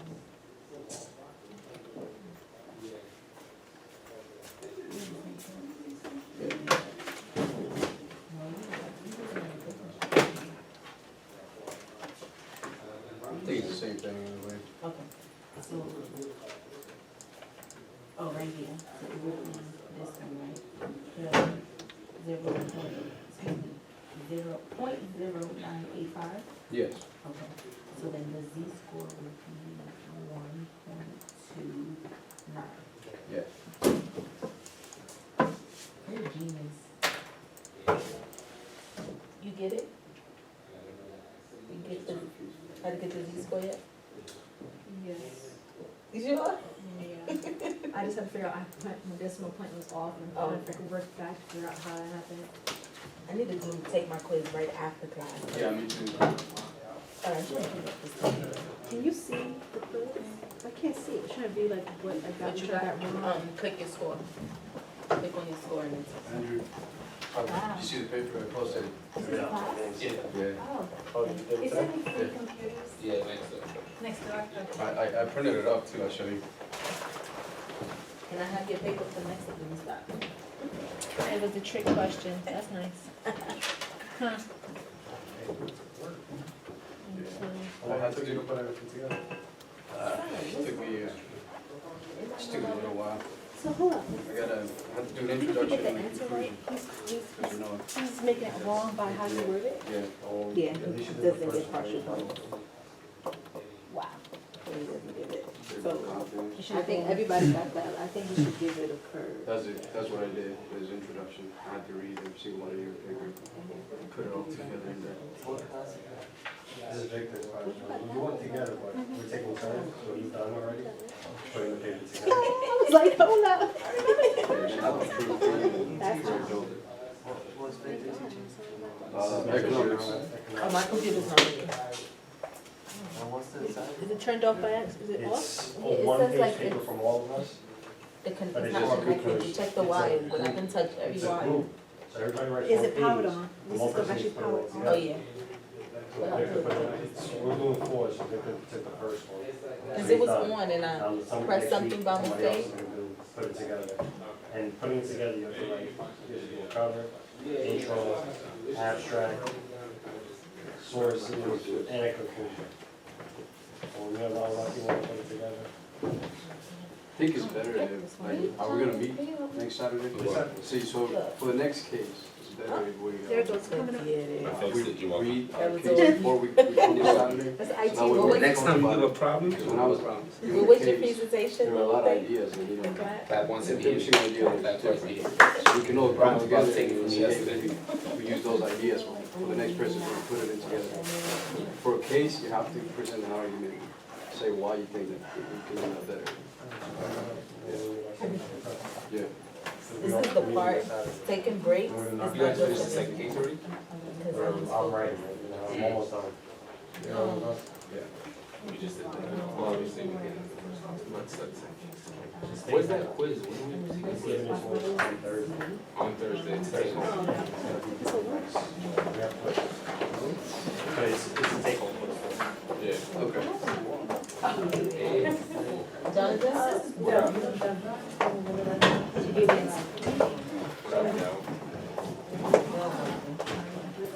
You broke it? What class you taking? This, same one with you, and I'm taking communications. Operation. I What feel happened? You still up? Oh, you cut around. Show the boss. But I want you to see what it says. It says it's not connected. Oh, It puts like- the display. I think, cause I pressed like a button here, I don't know. Did you press that button in the thing down there? It's a button. Power button. No, it's.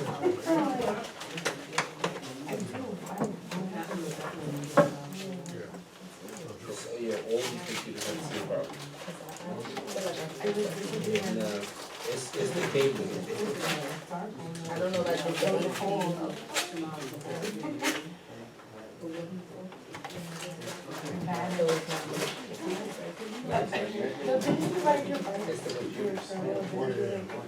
I tried to fix it for you the first time, and you ruined it. This is the first time. No, this was the second time. I fixed it once already. When? I don't know. And I said, and you want to get Oh, no, it ain't, you didn't think it was just power.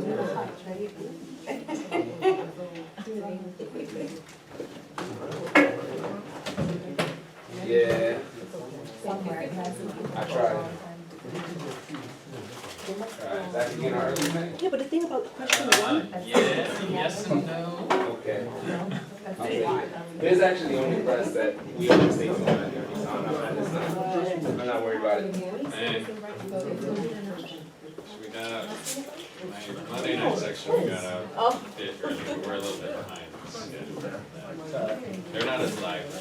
They don't I ask as I many. think what the check mark is the right. You're in shock. Sorry, I tried to, no, that's good, I like it. With the Monday night, I have to read, is there a little bit of pain on their face, or? Yeah, at Or least a we lot tell of you pain. straight up. A little bit of pain, we keep going, a lot of pain, so.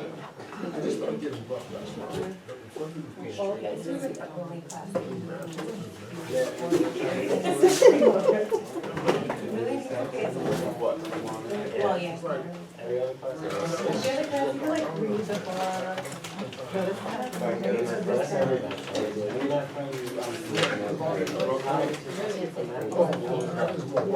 Working on the paper. No, he's working on the paper of his, something else, some other work. Alright, let's go ahead and get started again. We're now going to move on to mean differences. Good news is this is very, very easy, yes, very, very similar to the first thing we did, which is proportions. We're gonna use the sampling distribution of sample mean differences the same way we use the sampling that whole thing. The properties are all the same, the confidence intervals are all the same, so that's great. So in terms of mean differences, suppose we have two populations and we want to try to find the difference. We might have the average amount that a Yankees fan spends on Yankees gear, and the average amount of money that a Red Sox fan spends on Red Sox gear. So we have Yankee fan spends, I don't know, $670 per year, per season, and maybe a Red Sox fan might spend, $490 per year. Alright, so that's our sample average. So we need to know the difference between these two. Well, we have a point estimate. 670 minus 490 is what? 180? Yeah. 180 would be our guess for the difference. Alright, 180 would be the difference. But that's just a guess. I mean, it's not a guess, it's a sample. So we need a confidence interval to say how confident we are that that's the difference and that there is a difference. Now, we already have some skills to do this. We're going to learn a couple new formulas, but we already did this, I think, in class 2, right? We could take this 670 point estimate for a sample, and we could construct a confidence interval for it, right? And we might get, I don't know, 651 to 692, that might be our confidence interval, and we do the same thing over here, and we could go for 478 to 502, that might be our confidence interval, but that's a lot of numbers, and there might be some differences in the way we sampled these two. We might have asked more Red Sox fans, we might have asked fewer Yankees fans, and the standard deviation of the population of Yankees fans might be different than in Boston. Everything's so tight and compact, and everybody in Boston is the same, right? But we have more diversity in New York. Any of that kind of stuff could have been going on. So instead of just pasting together what we already know, let's just look for statisticians to guide us on this and tell us a formula we can use to make this a little bit more simplified. And they do this by giving us properties that are familiar, will be familiar to you. And they will call it the sampling distribution of the sample mean difference. Does that look familiar? Alright, all we did is we put sample mean difference in for the other two things we've tried. Predictable sampling properties, sampling distribution properties, and we can use those predictable properties to build a confidence interval. So, suppose we were to take a bunch of samples of Yankee fans, a bunch of samples of Red Sox fans, or actually, suppose we were to take a sample of Yankees fans, sample of Red Sox fans, find the difference. We were to find one difference, we're going to do it again. Another batch of Yankees fans, another batch of Red Sox fans, find the difference. We do that over and over again, put all those in the frequency distribution. What's the frequency distribution going to look like? Very good. It's going to be a normal distribution. And we're going to call that the sampling distribution of the sample mean difference. Probability distribution of all possible values of sample mean difference. So this little x bar, this is the mean of population 1. X bar 2, the mean of population 2. Sample size of n is taken from one population, sample size of n taken from another population. Alright.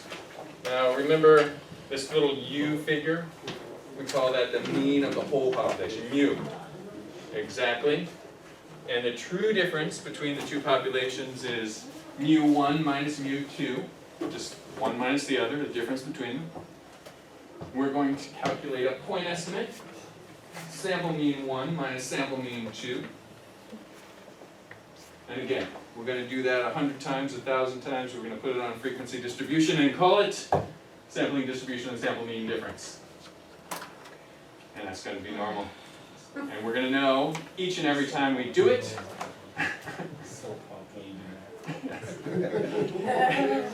Each and every time we do it, there's going to be a 95.5% chance that our sample mean difference is within 2 standard deviations of the mean. We're not just confined to 95.5, we can use any confidence level we want. Start at 0, go up to 100. Or not 100, 99. Alright, there is, as long as it is normal, sufficiently large samples, we'll define sufficiently large as 30 or more from both samples.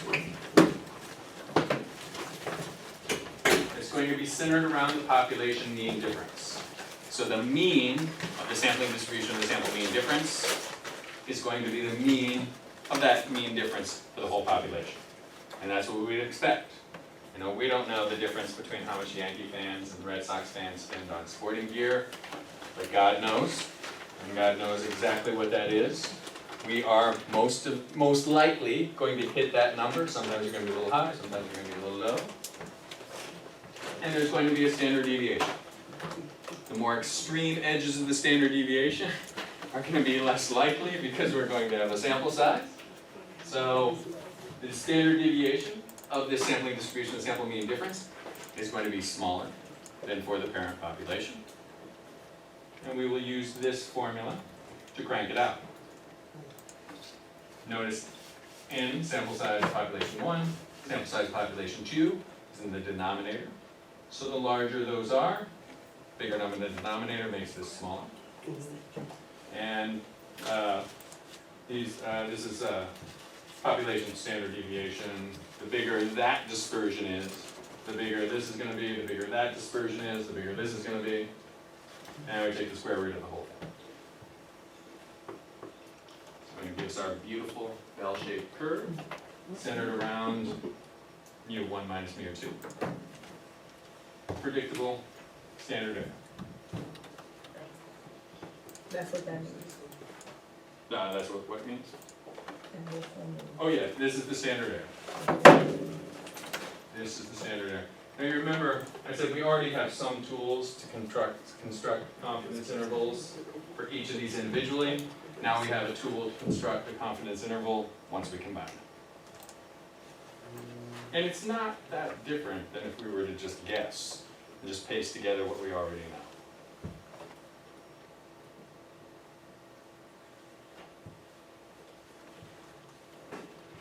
Confidence intervals. How many of these standard errors do we need to add to and subtract from our point estimate? Well, it depends on how confident we want to be. We're going to choose an appropriate z-score, and we're going to plus or minus that number of standard deviations, or excuse me, standard errors. This little sigma sign, that is population standard deviation.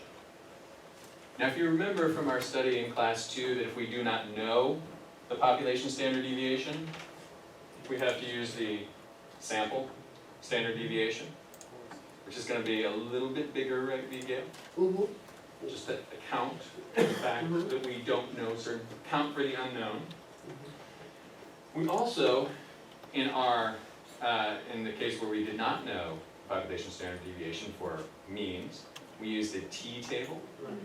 Alright? In this case, statisticians are okay with us using a z distribution. So confusing. The reason why is they say there's so many moving parts, right, that you could be off a little bit on this one, you could be off a little bit on this one. Chances are it's just going to average out to something predictable. There's more numbers involved, and with more numbers involved, it creates more randomness. More randomness lends itself more to a normal distribution. Even mathematicians the best job because usually based on. So mathematicians are okay with this. Now, if you like, you could use the t distribution. That would be correct.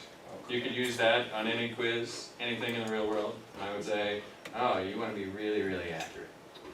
That's fine. But you could also just use the z distribution. Can you go back and explain what the bottom line difference is between the z and the t tables? Yes, absolutely. Absolutely. Thank you. So we've been using this example the whole class that if you want the chances of your sample mean difference being within 2 standard deviation of the means is 95.5%. All right, so suppose you want to be 95% sure. Okay. All right, that means you need to go plus or minus 1.96. Right. Now, that is if you know the population standard deviation. You know what it is. Okay. If you don't know what it is, then you need to make a couple adjustments. One, you need to calculate it yourself and make it a little bit bigger And the other thing is you need to go a little bit further than 1.96 standard deviations. Question is how much further? Well, you look at the t-table, because that gives you a little bit extra cushion. Tells you how much bigger you need to make your confidence interval to still be 95% confident. And so the t-distribution may tell you to go, instead of 1.96 to 1.984. Okay, so basically the bottom line is the t-table is gonna give you a margin of error for accuracy, and the z-table is gonna be more specific. Yes. Okay, thank you. Fantastic. All right. Let's do a couple examples. Turn to page 290, exercise 8.6.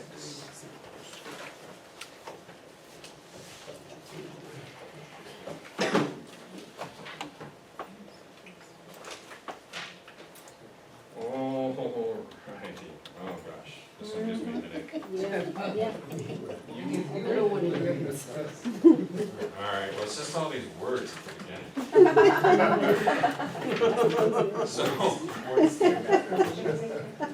So we've got two microwave transmitters.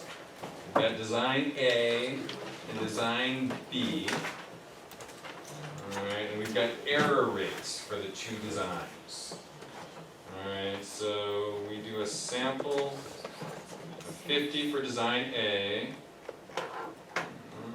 and 50 for design B. All right, thank God. We take 50 of design A and 50 of design B, it's the same. And we find that the error rate for design A is 22.3, and the average error rate for design B is 17.6. All right, so design A seems to be making more errors, right? So that could be a problem. We like design B better.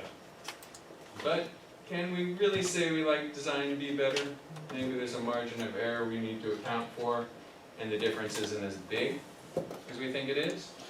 And maybe we might even find confidence intervals that overlap, such that we can't even conclusively say that design A is making more errors. So let's find the confidence interval for the actual difference. Our point estimate difference is the 22.3 minus 17.6, which is, 4.7. how much, 4.7? Okay, so our point estimate is 4.7. But we need to add some standard errors to that, a certain number of standard errors, and see what we come up with. So that 1.65, where do we get that number? Yeah. 90% confidence. Yes, you got it. We decided we wanted to be 90% confident about this. So we decided that we need to go plus minus Oh, 4.7. 1.65 standard errors. And we now luckily have a formula for standard errors. It is that exciting formula we saw in the previous slide. Standard deviation 1, standard deviation 2 squared, divided by population 1, population 2, square root of that whole junk.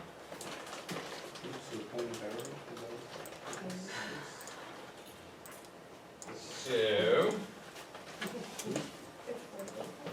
yep, we know the standard deviations for design 1 is 5.3, standard deviation for design 2, 4.6. As you can see, we square those, divide by 50 each, the square root of all that. And I'm confused again why we're using 1.65. I'm So- sorry. So am I, because it says 90%. Yes, it says 90%, but we're using the 95%. Right. oh yeah, Yeah, I'm okay. like, Yeah, yeah. but. Yeah, no problem at all. Good. So, Thank you. Like an idiot. so it's the, here's the Well, thing. 1.6, yeah, I have the same question. Alright, if we want a, what are we, we're 90% confidence interval. Alright, what sort of what are we missing in our 90, what's her name again, I'm sorry? Oh, 10%. Shamika, what are we missing in 90%? 10%. We're missing 10%. Right. Tell me, what do you know about that 10%? Divided into it's 5 on each side. Yeah, so we could be making 5% chance we could be too high, 5% chance we could be too low. Right. So we need to know the appropriate z-value, the number of standard deviations we need to go above the mean that would leave 5% on this side. Oh, And we need to know the number of standard deviations we go this way that would leave 5% on this side. Okay, so the easiest way, I think, is to look at the negative side first. Find the z-value associated with 5% of the area on the right side. And what do we find the z, when you look on the, point, no, look at the other, you're looking at the wrong one. Yeah, you're looking at the wrong page. Yeah, you're looking at the wrong page. Is the quantity? Yeah, that's the wrong page. That's the positive page. Don't look at the negative page. Always? No, when you're looking for the negative side, you look on the negative page, positive side, look on the positive we don't have that. page. Alright, use mine. Yeah, z-value, Yeah. 1.65. So, oh, you got it? Yes, that's it. Alright, so 5% of the area under the curve would be associated with which? What z-value?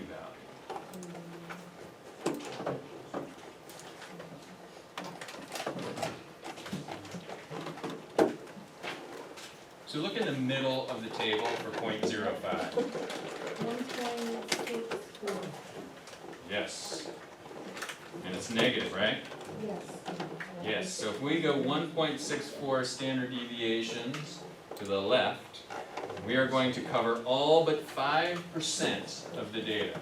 And then 95% will be positive, which is 1.64. Yeah, and the part that gets confusing is if there's 5% here, there's 95% left. It's tempting to think, well, 90% confidence interval, let's look for 90%. There's 5% here, there's 95% here. So on the positive side, it's 1.64 as well. You don't want to score higher on that, on the positive side. Well, it's identical on the positive and negative side, or the symmetrical opposite, whatever. What he did was, Is identical. he just wrote this in So it doesn't matter. Because he was looking, that's all. And Shamika, where it may get a tiny bit confusing is I say go for the more extreme number, so it's between 1.65 and 1.64. I say go all the way to 1.65. And here it's between 1.6, positive 1.65 and 1.65. I say go all the way to 1.65. That just makes it a little bit wider. Alright. So we are at page 290. And this is just one of these things that just takes a lot of time to sink in.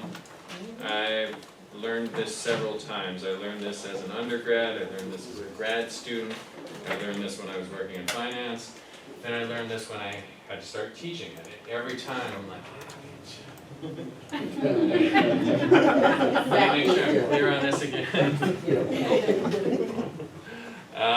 I spend a lot of time just ruminating on it, really. I mean, you don't have to be weird like me, but as you're trying to fall asleep, you think like 5%. As you're working out at the gym, you're like, alright, you got z-score on the negative side, z-score on the other side. Just that mental rehearsal will help you be able to reproduce it when you need to fix it. Alright, so I'm back to page 290. I'm looking at the solution to exercise 8.6. I'm looking at A. So we know the difference, mean difference, 22.3 minus 17.6 is like 4 point something. And Shamika helped us figure out that we want to go plus or minus 1.65 standard errors. And we have the formula for standard errors. So we use the Carlos method and just crunch all that together without identifying the margin of error. And Actually, no, actually they do, the margin of error is 1.64.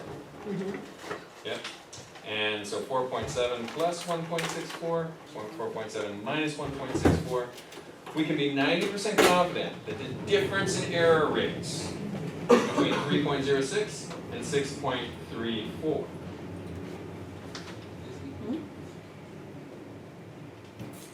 Now, an important thing to note is that number does not cross 0.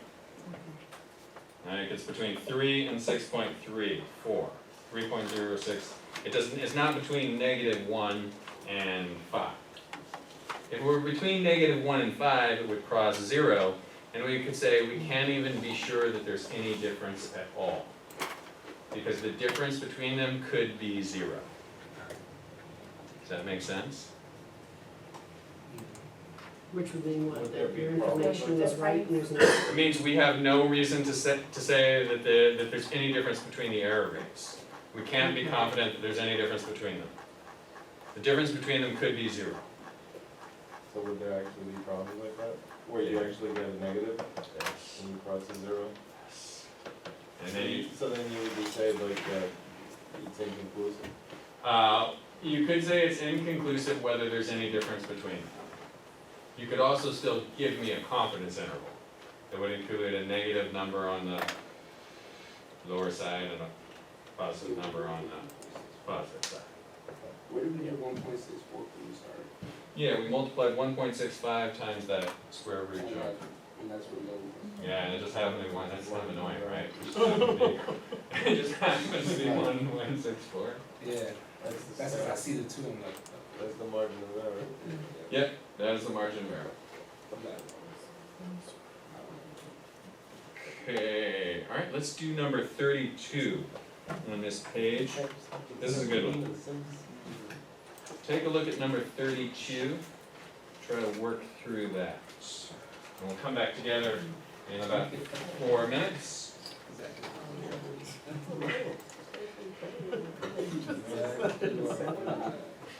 A little longer.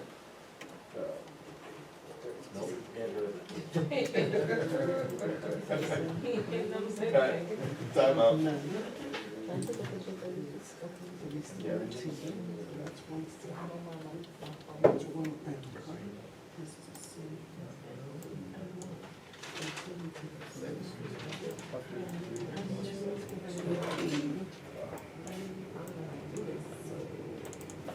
You're at 172.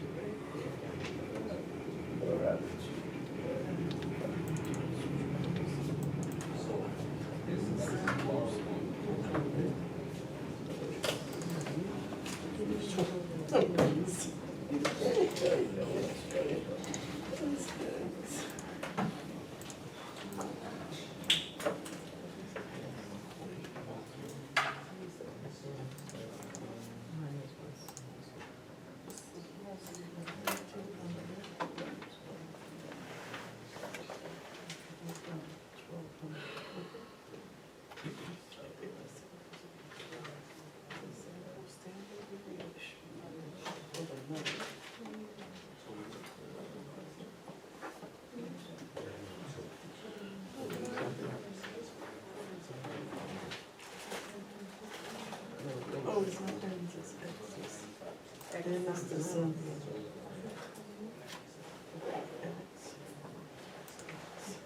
It's the same. This is what you You're the worst. And two.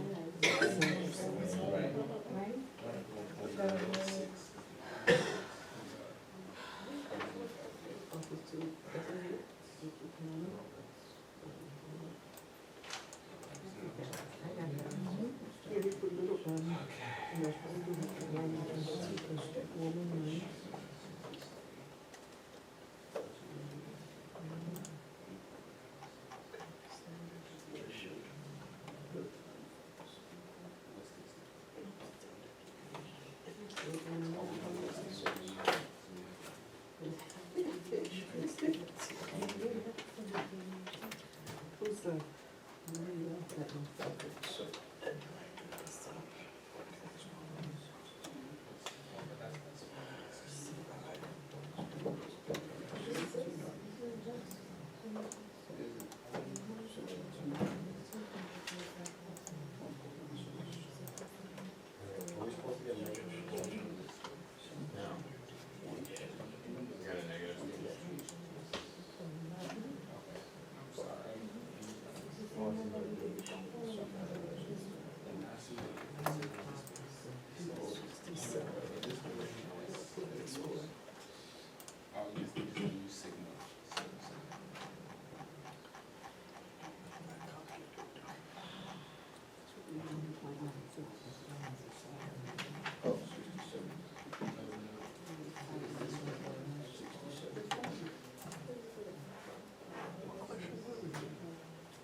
That's 690. I looked up and I saw that. You're right. You're right.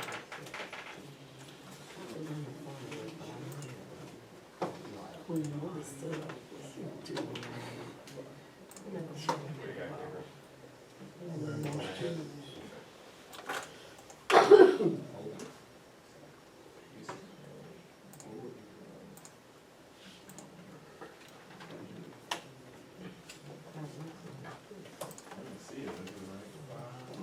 It might not be.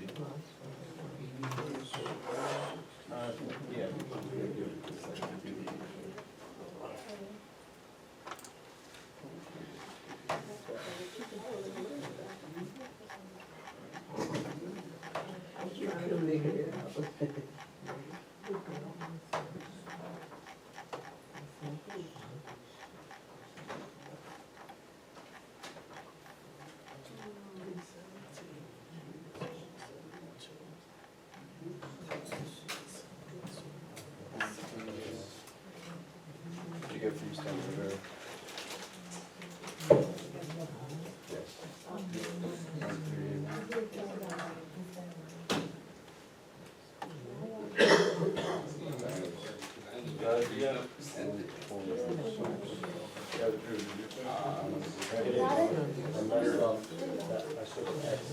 I got 130,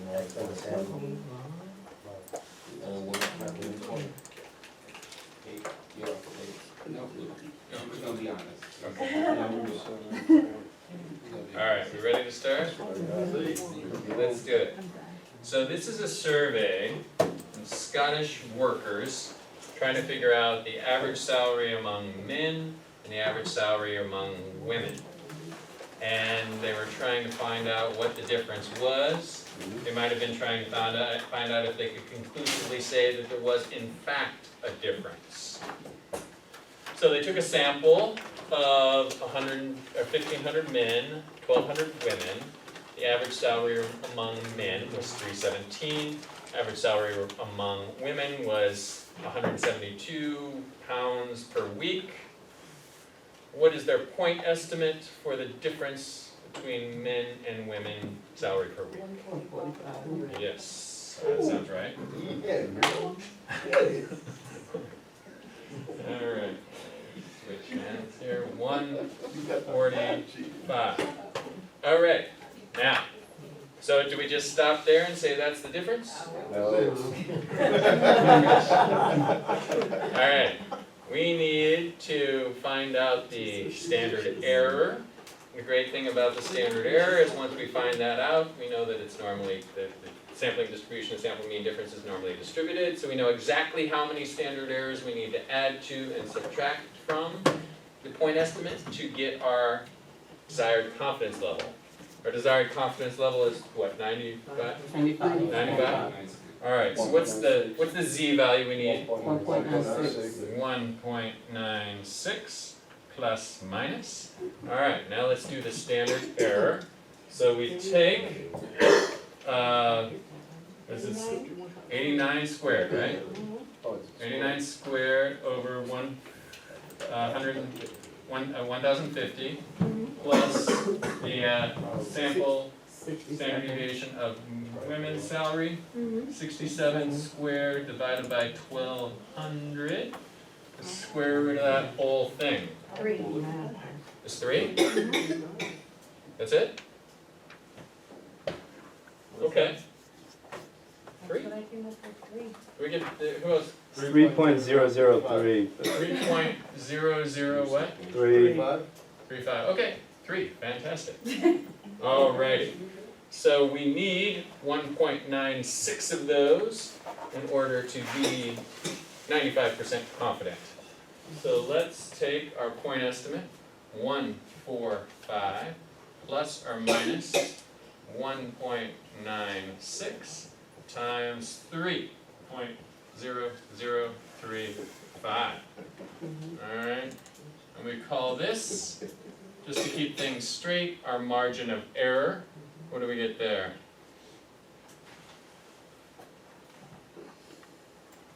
5.8868. 5.8868. Alright, that has kind of a nice 8 quality to it. Alright, so 145 plus or minus about 9. No, plus or minus about 6. So that's going to give us a lower level confidence interval and an upper level confidence interval. What do we get on the lower end? 139.11. 0.11, and on the upper end? 150.89. 0.89. Okay. So, we were tasked with finding the average difference in salary between men and women on a weekly basis. We took a sample, and we found our point estimate to be 145. And we can now say that we are 95% confident that the true difference in salary between men and women in Scotland in this category is between 139 and 151 pounds per week.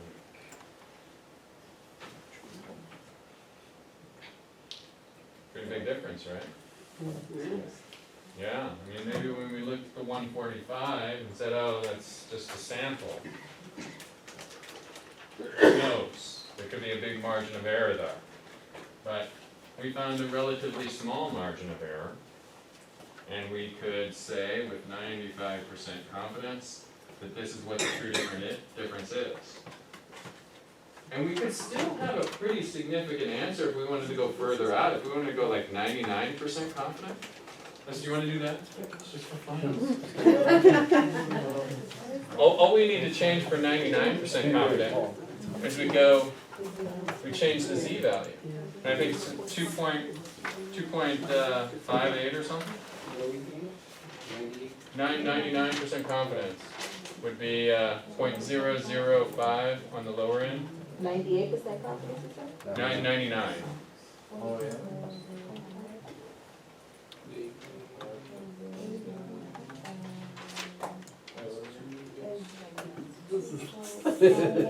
Yeah, 2.58. So we would just need a little bit wider of a margin, and we could say we're 99% confident that this very significant difference exists.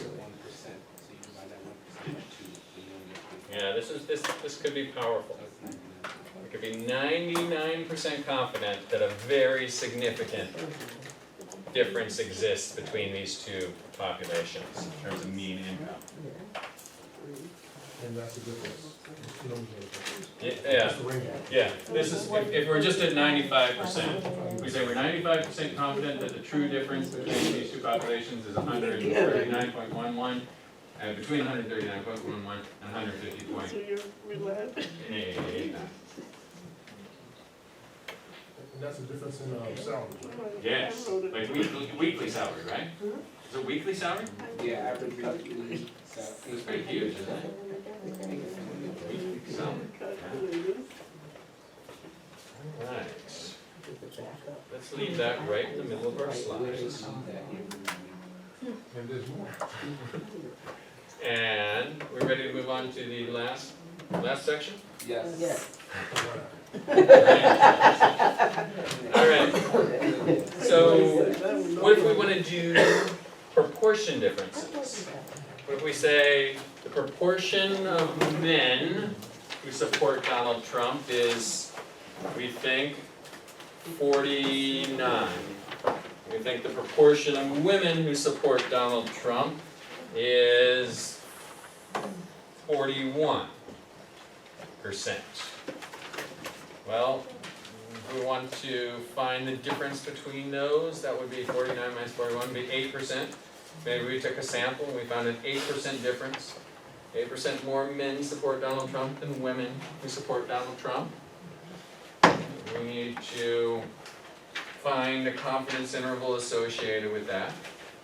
Now, as I mentioned with the mean differences, we already have some skills to do this, right? Like what did we learn at the beginning of class? We learned how to calculate a proportion and take a confidence interval for that proportion. So we could do our confidence interval for men who support Donald Trump, confidence interval for women who support Donald Trump, and we've got some approximation of the difference. Now it's just a matter of how do we combine those two. And in a similar fashion that statisticians gave us a formula to combine mean differences, they give us a formula to combine proportion differences.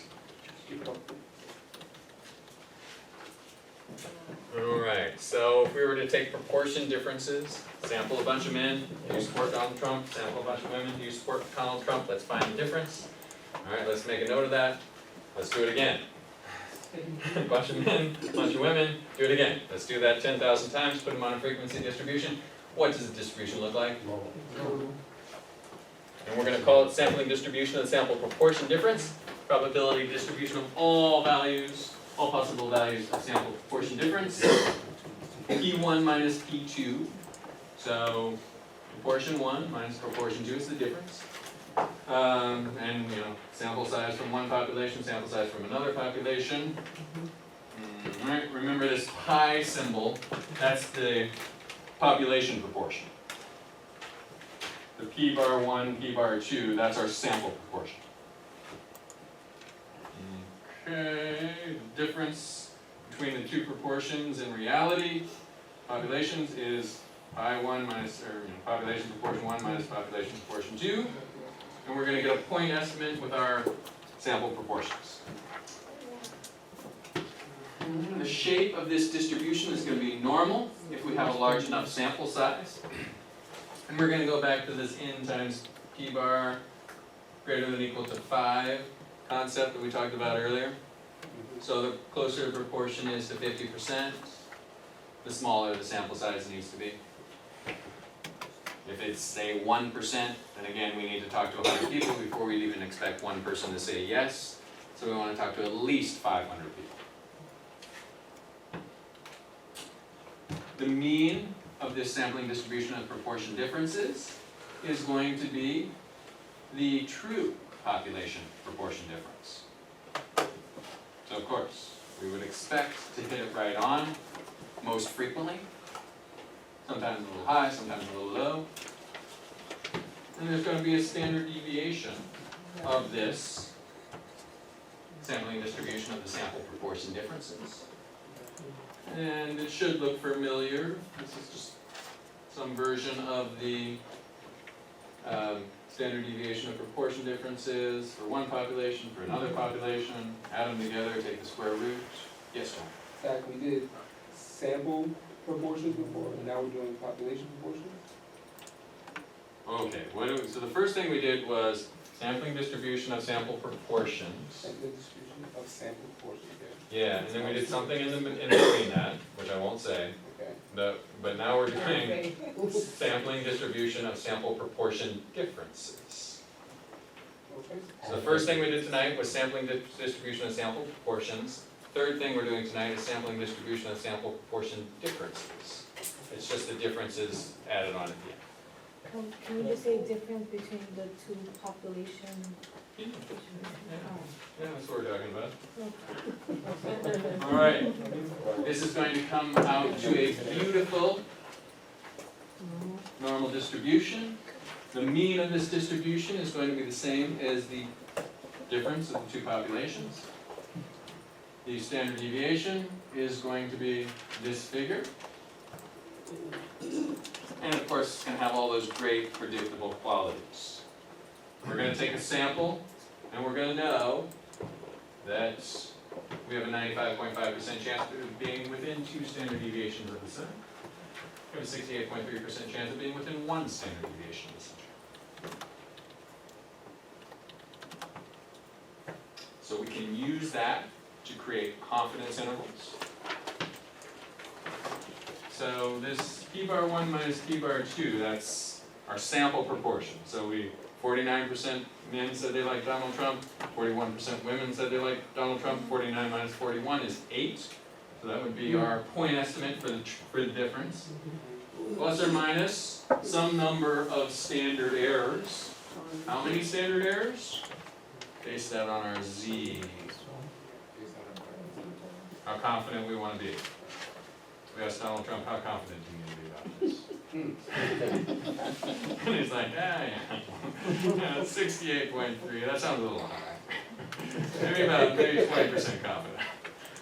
Alright, so if we do not know the population proportions, we use our sample proportions, fill those in.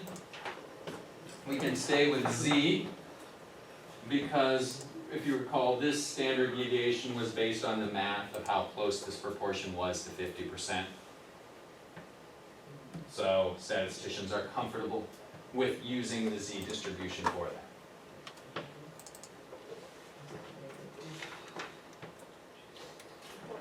All right, wanna try an exercise? Yeah. 296, 8.8.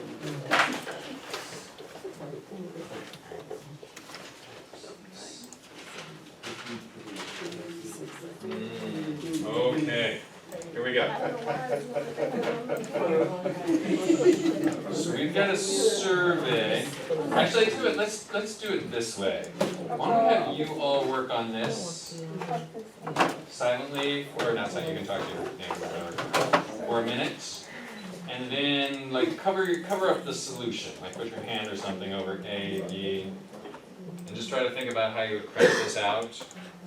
And I'll put some of the numbers up on the board, and we'll work this one out as if we didn't even have that answer. And then when you're confused about what happened in class tonight, you can come right back to this and say, oh, that was the answer right there. So just see if you can work this one out on paper, work it out on the board in a minute, and we'll compare that to the answer. Can you come here for a second? Yes. Why for this example, they didn't multiply the p-value and Oh, here, go back to that. Okay, so this times 1.65 just so happens to be right, that's why I know. 1.64. That was very close. Yeah. It just so happens that 1.65 times that is 1.64. So they didn't multiply the standard error? Yeah, this is the standard error right here. See this, all under the square root, that's the standard error. Okay. Because I know for all of your examples, you don't multiply these two, and it'll be this plus and minus. And then I saw it here too, so I was confused. Okay. I'll be in the negative, right?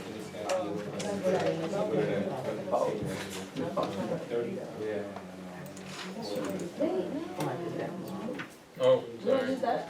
What? Is this something completely new? Yeah. Completely. Yeah.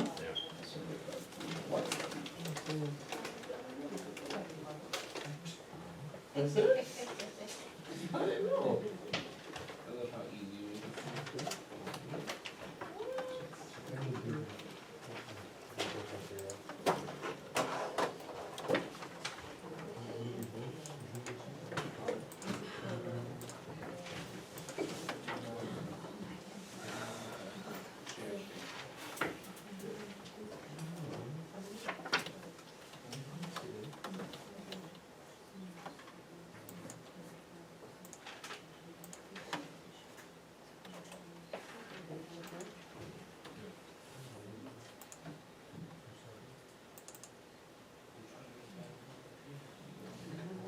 Party?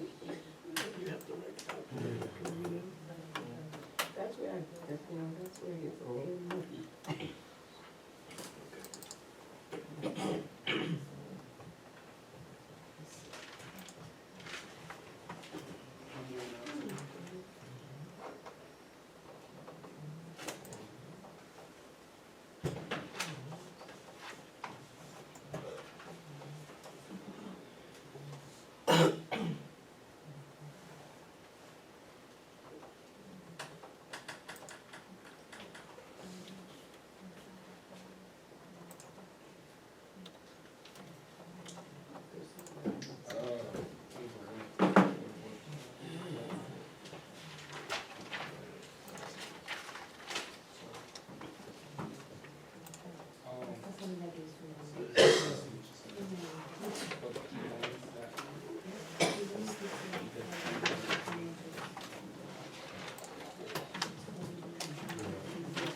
Well, one.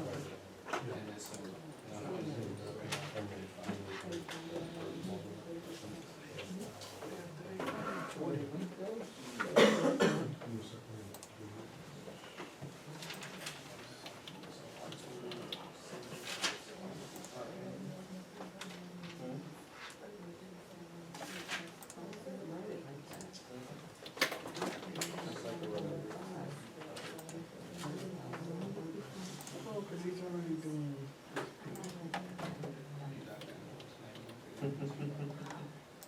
Percent is Z value, 1.65. 1.65.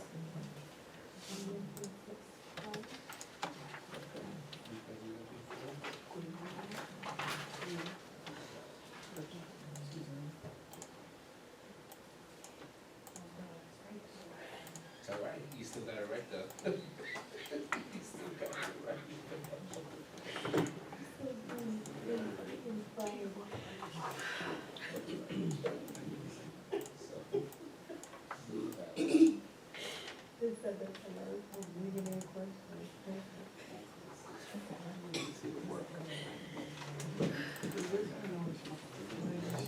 All right, so we ready to try this one?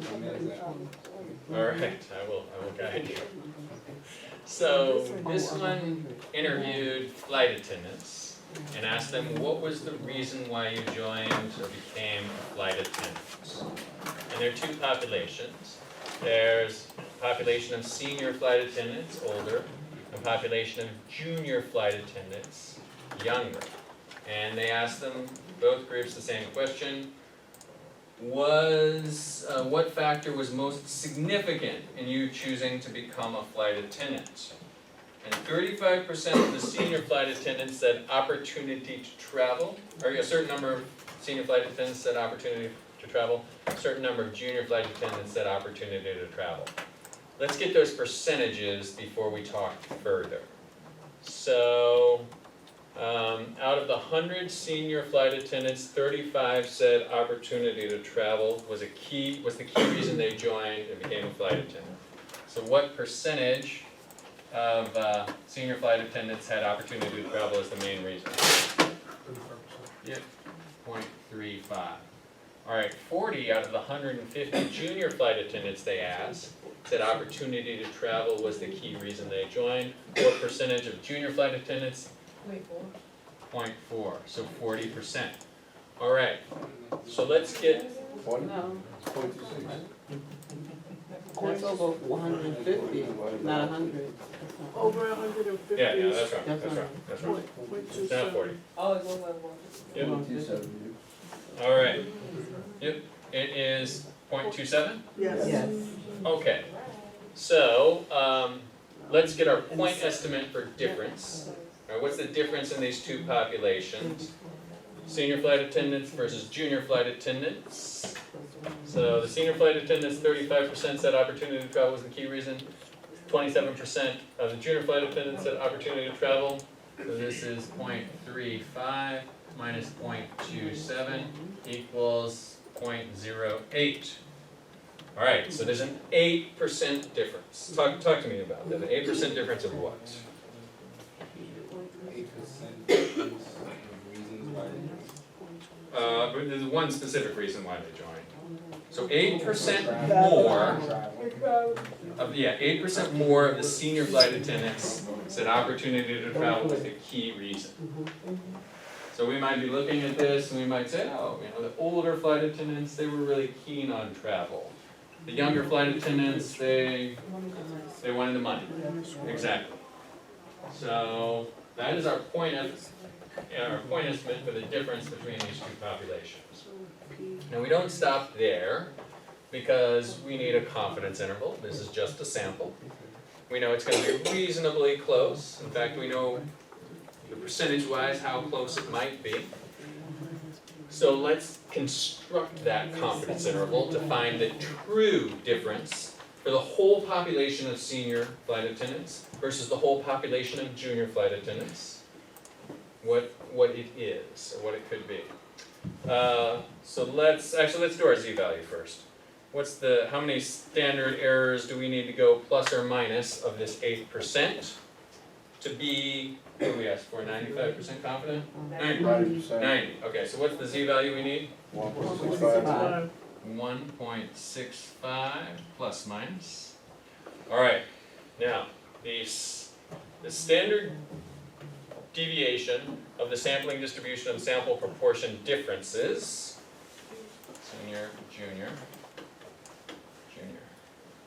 okay, is, what? We do, the proportion of seniors, 0.35 times 1 minus 0.35, divided by the number of senior flight attendants we asked, 100. which is 100. We're gonna plus 0.27 times 1 minus 0.27, which is 0.73, divided by the number of junior flight attendants we asked, 150. We square root that whole thing, and we come up with what? So tell us in the book, just give us the answer to that. What's the standard error? I got 0.059. So- The book says 0.06. So I mean, it's pretty close. Yeah, okay, good, yeah, that's fine. But then for the margin error, I got 0.97. We got, 0.097? They got point 099. hold on.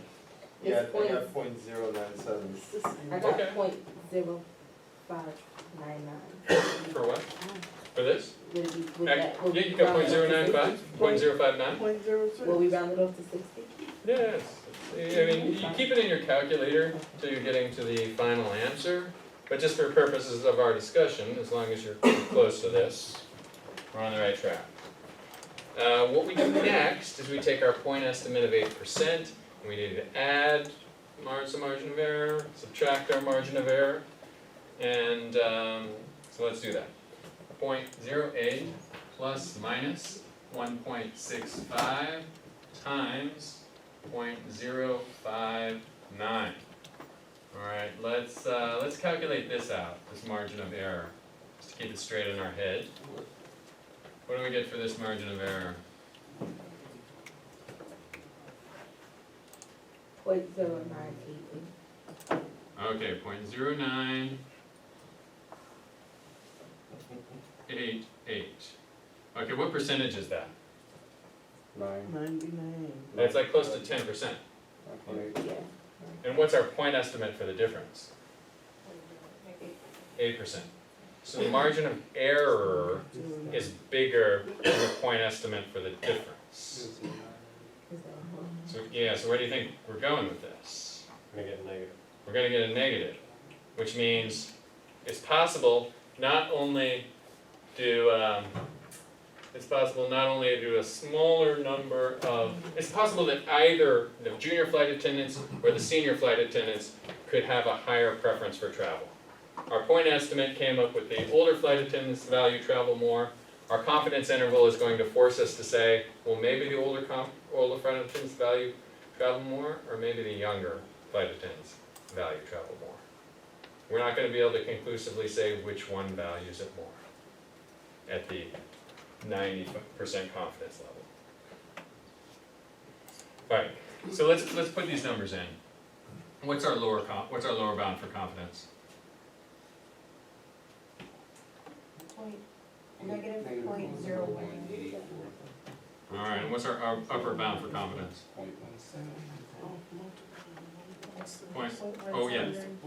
179. Alright. Alright, so this is a lower bound of, let's put this in percent, of negative 1.9%.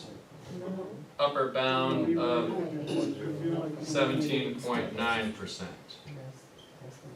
Okay, so how do we interpret that confidence interval? This is times. that may not be I made it We could say it a number of ways.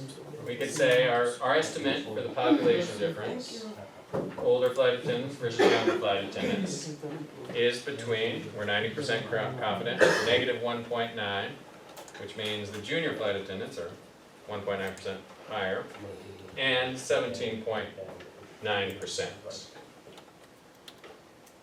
So let's just, like, if these numbers were different, let's do an easy one first. If you say these numbers were 2% and 19%. Suppose that's what they came out to. How would we verbalize that? It's gonna start where, yeah, go ahead. Go ahead, John. We're 90% sure that it's at 90,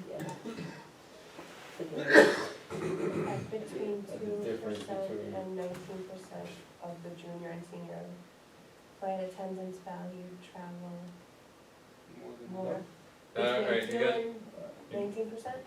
okay, we're 90% confident that the That's difference the difference. difference is the key. between senior flight attendants and junior flight attendants and their desire for travel is the most important factor, is between 2% and 19%.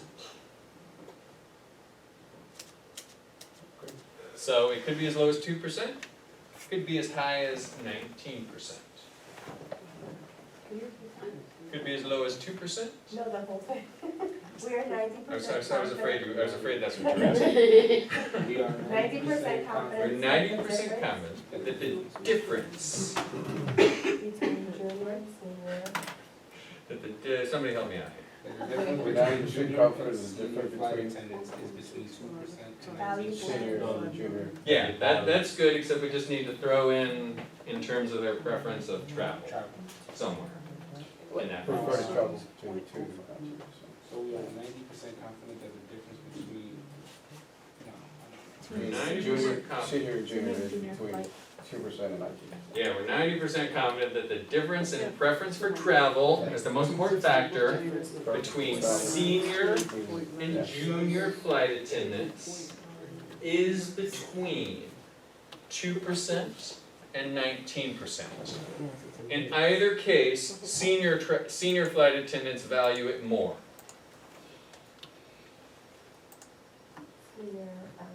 Senior value it more. Now this is if these numbers came out this way. If these numbers didn't come out this way, the lower bound was a negative. And the negative would mean that it's not that senior flight attendants value travel more, it's that junior flight attendants value travel more by almost 2%. So the lower bound is junior flight attendants value travel more by 2%. The upper bound is that senior flight attendants value travel by 18% more.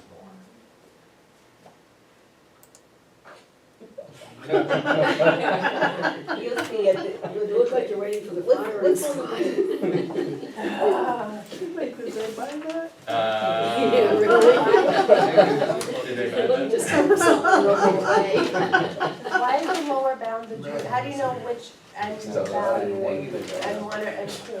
Yeah, we said sample proportion senior minus sample proportion junior. No, this is the lower So level. the seniors are N one or Yep. population? In senior, in junior. Sample one. Yeah, So, so if this is a negative number, that means the junior proportion, the junior preference is bigger. Well, that's a good point. So Barbara asked me, how do I know that it's junior or senior? Because when I started this equation, I started it as sample proportion of senior minus sample proportion of junior. So if the senior preference is greater, then that's going to give me a positive number. Oh, yeah. But if the senior preference is less, then it's going to be a negative number. So that's what this negative number is the senior preference is 2% less. This is like, whatever, this is like 8 and this is 10. So subtract 10 from 8 and I get -2.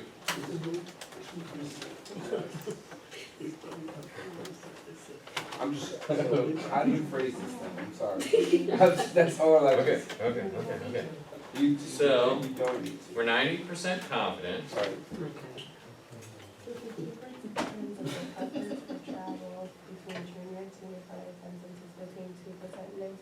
Yes. Yeah, or between, actually, you know what? Or negative. You know what? I've got an idea here. I knew this would come in handy. You know what we did is we actually did a sample. Are they gonna tell us how to say this? No. Characteristic interest. Oh, it doesn't say. Alright, It says so, it in the note, no? wait a minute. Says the negative lower bound indicates. Alright, we're 90% confident that the difference in proportion between senior and junior flight attendants and their preference for travel is between negative 1.9 and 17.9%. So we can't say negative one. Yeah, Oh, yeah, I had that like 5 minutes ago. good, awesome. Until you were saying we had to say something else. No. No. All I'm trying to say is, what does it mean when you say a negative number? It means that they are two. So on the quiz, it's gonna be that simple. Oh, so And you'll just put the confidence interval. Okay, that's it. So And I think for the quiz, there's just one of each. There's one proportion confidence interval, there's one mean difference confidence interval, and there's one proportion difference. I think so. How many questions? I think there's only 3 questions. So one proportion, one mean. One proportion, one mean difference, Are and we one gonna, proportion are difference. you giving us the sample proportion? Or do we need to, is it gonna be a question like this where we have to determine the percentage, the sample? Yeah, you'll have to determine. It'll be like, 35% of 100. 35% of pro golfers say they like this, 27% of amateur golfers say they like this. What's the, These two. are there any other words that are gonna give us a hint as to which one we're applying? It'll be pretty obvious. It'll be, Zach, think like us. Think like us. To you it's pretty obvious. You should write like building a confidence, using building a confidence. What did we learn tonight? well, you learn 3 things. You learn proportions. So we'll say, what's the confidence interval for the true population proportion? Okay. You also learn mean differences. So we'll say, what's the confidence interval for the difference between 2 populations? And mean, You say population. for average, mean would be an average, I would have average in there. And in proportion difference, it'll say 2 population proportion, it'll be like, So we comparing. it'll be, 70% of NYU grads say this, 45% of Columbia grads say this. What's the confidence interval for the difference? And yeah, I don't think you'll have any problems knowing which is which. It's just a matter of getting fluent with your calculator, figuring out a strategy, how you're gonna keep everything straight in your head and lay it out. So we need more than an hour for the quiz. Do you? You need more time for the quiz? No? So when we write the answer, should we actually write like CI equals and then the range in brackets? Yeah, you can do that, or you can just write, you can write the numbers in brackets. 90 minutes. Or you can say lower bound is negative 1.9, upper bound is 17.9. Can you make it 90 minutes? Nah, that's. I mean, just.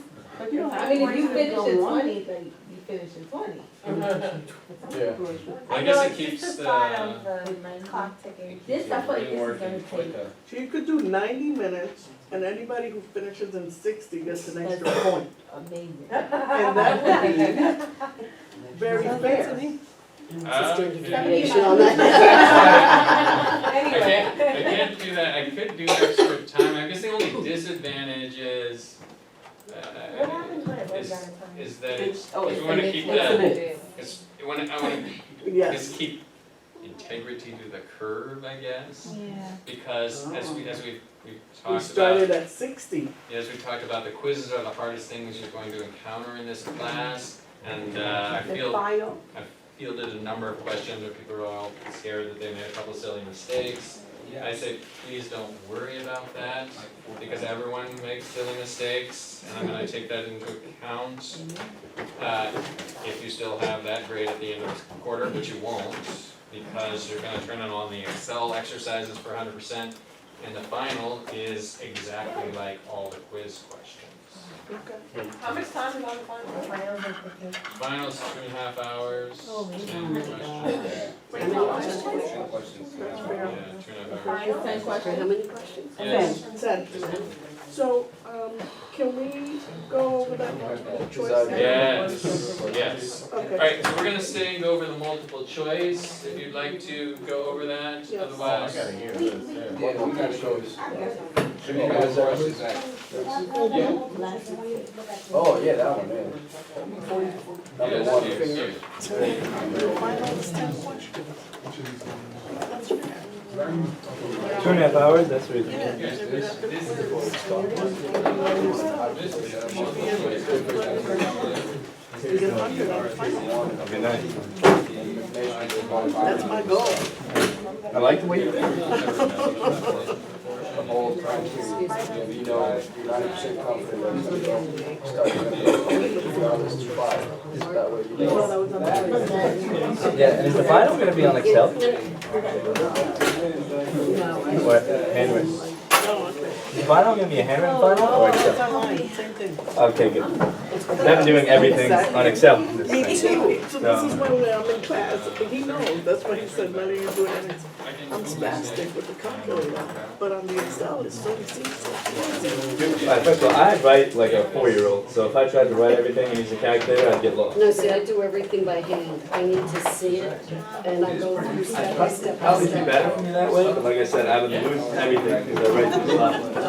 No, I just take it. You went to Catholic school, what the hell? Yeah, I was really. Catholic high school when they weren't allowed to hit me, okay? I went when they hit. They weren't allowed to I went hit when me. they hit. You're funny, Brian. Yeah, finance people use His brother. stats all the You know time. this? You want me to buy that? I do, so I'm gonna jump over this. Yeah, Not this class. But hold on, it's like, okay, I have to just let it soak in. Yeah, it tells you. Here's my theory. Really? This is what I'm trying to say. You guys are trying to understand. I definitely encourage that It's kind about of the, thinking. no, for this class, if you want to pass, don't, just go. Stay. Match, this is all I'm thinking. Matching. If he did one, it's what, you know, me, so then I'm doing quick. Is this the same one as that? What was X here? That's what X goes here, and this goes here, and then you make sure you're done.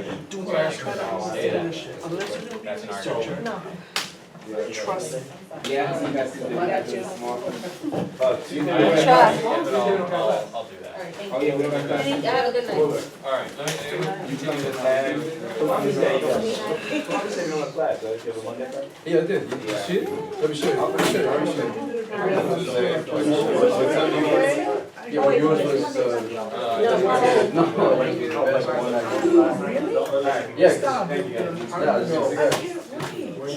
yeah, 'cause- yeah, you got it.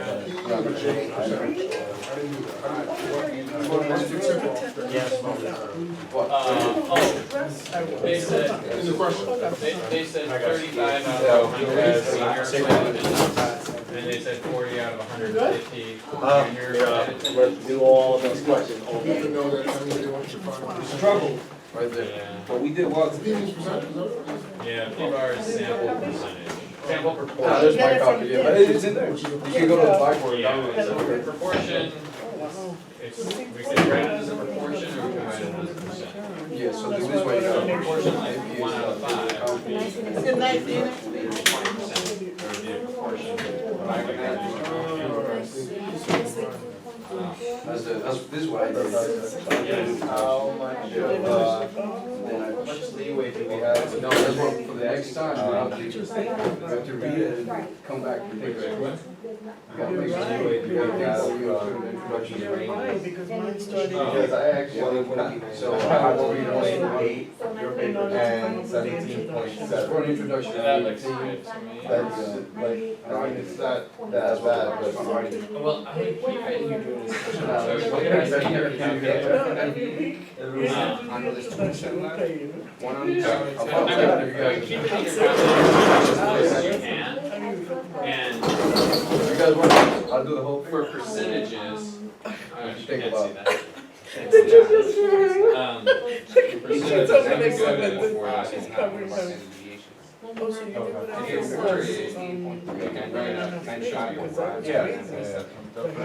Yeah, one and a half. But it doesn't apply here. With me, it's actually knowing the We're looking needs. for that. I think you did a pretty Naming like standard, and hard You, yours and Nicole on the You too, thank you. Mine was actually bad Right, too. so I got it. Under the curve, there's 100. If it asks me for 98, I'm gonna divide that. I do have that. Yeah, I actually. Oh, because I'm not, you're not counting the first cover page. Oh, got it. Yeah, those are two pages. Yeah, I got your shirt still chilling in my house. This is what I do. Fold it up in a bag. It's actually, I forget, I gotta take it to work. Oh, I got you. I got your shirt. I guess I'm gonna. Good job. It's my turn to do whatever, or we need to talk, I'm talking to Andrew. That's exactly how I feel. Hi Gabriel, you okay? I'll be okay. Yeah, after a couple of drinks. Oh, okay. Coconut rum tonight, we good. There you go. So you're looking for Yeah, range. 5.5%, so that's you can use two functions in the same cell. So you use like the, was it the RT one, No, not the the regular master. one? Yeah. I am the plugin master. You I can like add this it one, with this this is as well. this deal. It depends on what you're doing with that. Sometimes you can say equals, T distribution, right tail, That's what I was Right, thinking. good, no, and and then Yeah, you put in, I did the next one. God bless you. excuse me, That's what I told you. I'm not, I can't, to split that into the same is not gonna happen. I can look at it, Okay, and so you plug in. multiple and figure choice out. now? oh, alright, well, You forgot us. no, I didn't forget you, Oh, he's actually. Oh, I'm so Omar, sorry. Omar saw you that you were distracted and he seized the opportunity. Okay, that's fair. I need you to do something. So, What you so need you me to do do? X, you know, whatever it is, read one, You two, saw them? These are and then beautiful. degrees We're of getting freedom, an 120. I hope so, I don't know, I'm not an expert. Good job, I read this And down. then you go He's minus done, he did it. T, and you can do it again, Oh, you see it? right? Oh, that's yours.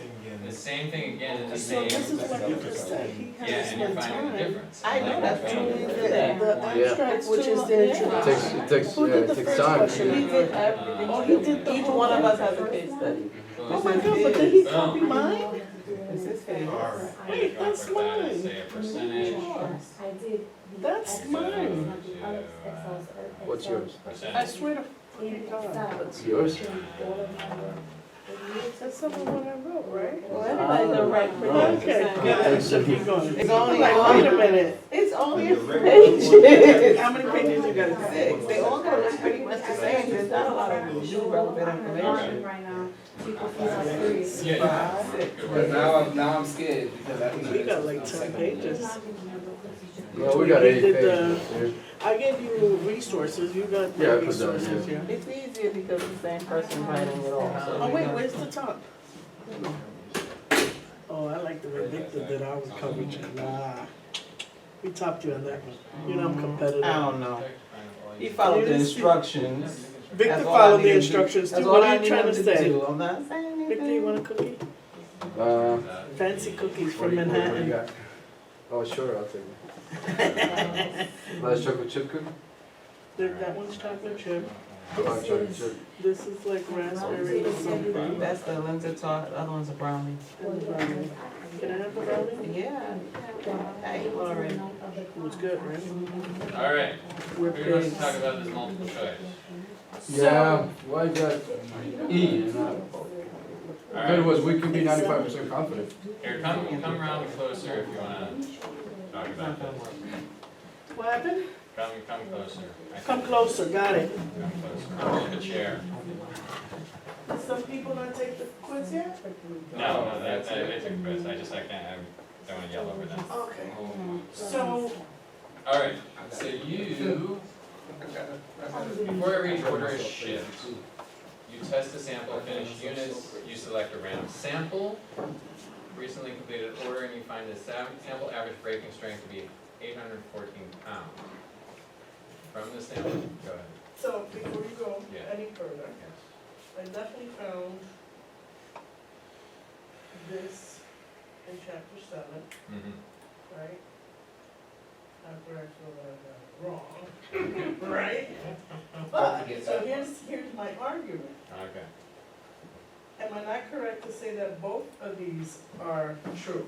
Alright, That we can be 95% confident that all units in the order having blah, blah, blah between this and this? Because that's what we, like, that stepped to me right away, and maybe I needed to read it.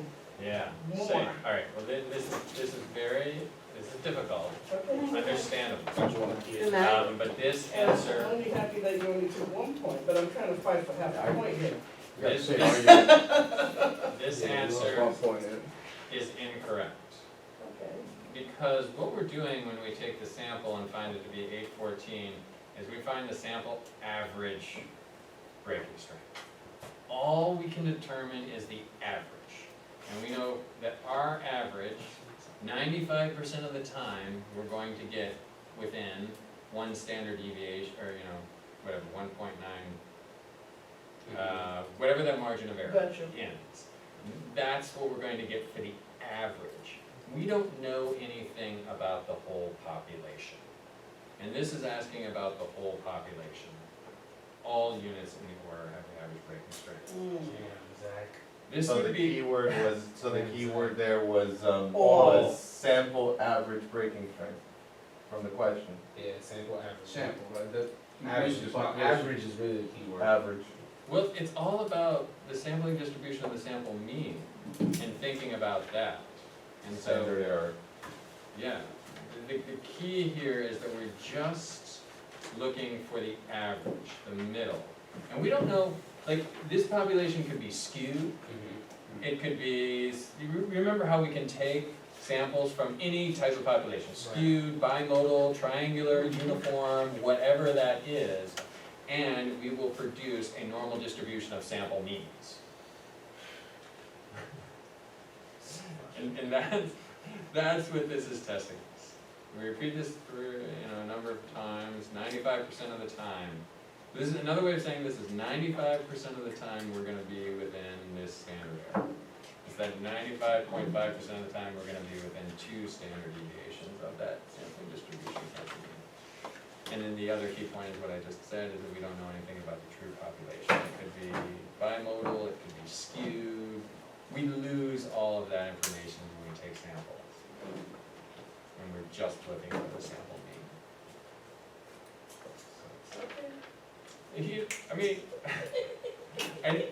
I don't put this to torture you all. I put this because it's, Oh yeah, no, I don't get it. I'm gonna go read the whole chapter. I That's how I found feel it. like I'm doing. I'm gonna show you. no, don't read the whole chapter. Let me explain it No, again. it's just, it's like, 'cause she, Nelly said she found it in the chapter. I did. Yeah, the I guy that found was it. just here, he found it in the chapter too. So, So, secret's in there. It's in the sauce. let me see. It's in the sauce, Carlos. Remember we did that first class, we talked about, those different income distributions, and one was like skewed to the negatively, skewed positively. We lose that information when we take a sample mean. All we know is what the mean is. That's all we can be 95% confident of. We're 95% confident of the average. Of the The average. sample mean. Of the Yes, same thing. just the average. And that was the whole thing, is that we got a parent population, To get more excited. parent. I have to look at my thing that. Alright, could be, That. alright, it could be, On the black one? bimodal, Oh, there. alright, it could be Yours uniform, is closer. it could be, yeah, triangular. And the sampling distribution of the sample means, SDSM, it sounds kind of like a bad word. Yeah, right. That's going to My man Zach Williams teaches stats. be normally distributed. What happened? What? It's gonna be normally distributed. And because it's normally distributed, we know 95% of the time, we're gonna be within 2 standard deviations of the mean. So any population size is going to default to a normal distribution if we have sample sizes of 30 or more, and we graph the frequency of them over and over again. So now, had this question said, we are 95% confident in the population. Yeah, there's no way to make that a D. There's no way to make it exactly, it always is The approximate. only way to make D, the only way to make D correct Right. is if we said the average breaking strength is 814 pounds and the standard deviation is 7.5 for the whole population. At that point, we could say, and it wouldn't be, these numbers, I would have to think more about these numbers. At that point, we could say 68.3% of these units are gonna have a breaking strength between X and Y. 95% of these units are gonna have a standard deviation between this number and this number. If I was told that the mean for the whole population, and I was told the standard deviation for the whole population. If I were given those two numbers, then I could say what the actual breaking strength confidence interval would be. But all I can do with this information is I can make an estimate about what the average is. Right. What do you think, Carlos? Sure. You're putting me on. I mean, I kinda get what you're saying. I get what you're saying, since we don't have the mean, that's why E is the only correct answer, because it has to go through the process of getting the actual mean by actually, going through the whole process of finding out what the breaking strength is. Does that make sense? With the mean breaking strength. What the mean breaking strength And is. that's all we know, that's all we're trying to calculate is the mean breaking strength. Yeah, so we can't But be 95% confident because they don't give us any. yeah, well, put another way, once we find our mean breaking strength, we cannot then go back and say, oh, this is what the real parent population looks like. We can't say, all right, once we have this, now I can tell you this is bimodal. Now I can tell you this is we can't do that. Right. It's just a different distribution. Well, it's just we don't know. All we know is what the average is. It's the beauty of being able to go down this way. But if we're trying to work backwards and say, once we have the average, that's it. Okay, once we have the average, that does not mean we can tell you what the distribution of the population looks like. Alright. And what the distribution of the population is, what this D is asking you to tell you, it's trying to tell you, well, 95%, 95% of the data is between this and this. That's what D is telling you. Right. 95% of all the units in the order have a breaking strength of between X and Y. Right. And we can't do that. All we know is the center and the probability that that center is the true center. But we can't. That's my problem. It's my So turn. I'm so It's my turn. yes. Did you get it? Oh, it's enough of this. Did you get it? Is it answer right in the back of the book? It tells me that my Z value is correct, but it doesn't give me the answer. Alright guys, we'll good. Thank you All so right, much. thank you. See you guys, For this week. see you guys mañana. Yeah, see you, good night. You did already this week? You do it, it sound like that. Really? Damn, man. We just start working with you. We're coming next Tuesday, like regular time, like we're gonna go to Fuller. No, So so do the 5%. quiz if you guys want to. Plus or minus 2.3 times 0.02. That's what you. Oh, okay. Don't look at that. Don't look at that. I Oh, was like completely thrown off of it. I'm thinking about the bottom line, total two numbers. yeah, and this is, and I do this, I go this extra step. I like doing that, but the book often likes to How's the stay new job like going? this.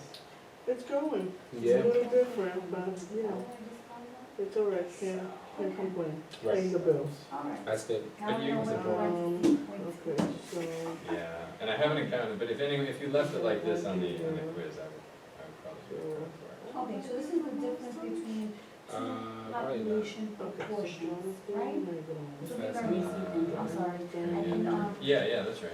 right, so, just getting back to what the quiz should really answer is going to be the difference between two population proportions, 917, right? 299. Yes. And Oh, then, okay, yeah, the difference between two population proportions, yes. right, and then Yes, there's also going to be right now. Oh, the I should get your sampling, email, the right? predictable Good. sampling which one, Mercy or distribution Personal? properties, right? No, the merchant can just click the The blackboard. other thing Oh, was. yeah, that's the one I've been using, is I have it Oh, on my really? phone. Okay, Mean good, no difference. problem, so if you have Mean any two problems, population, let me send difference you a between text two real quick. population So you have means. Yes.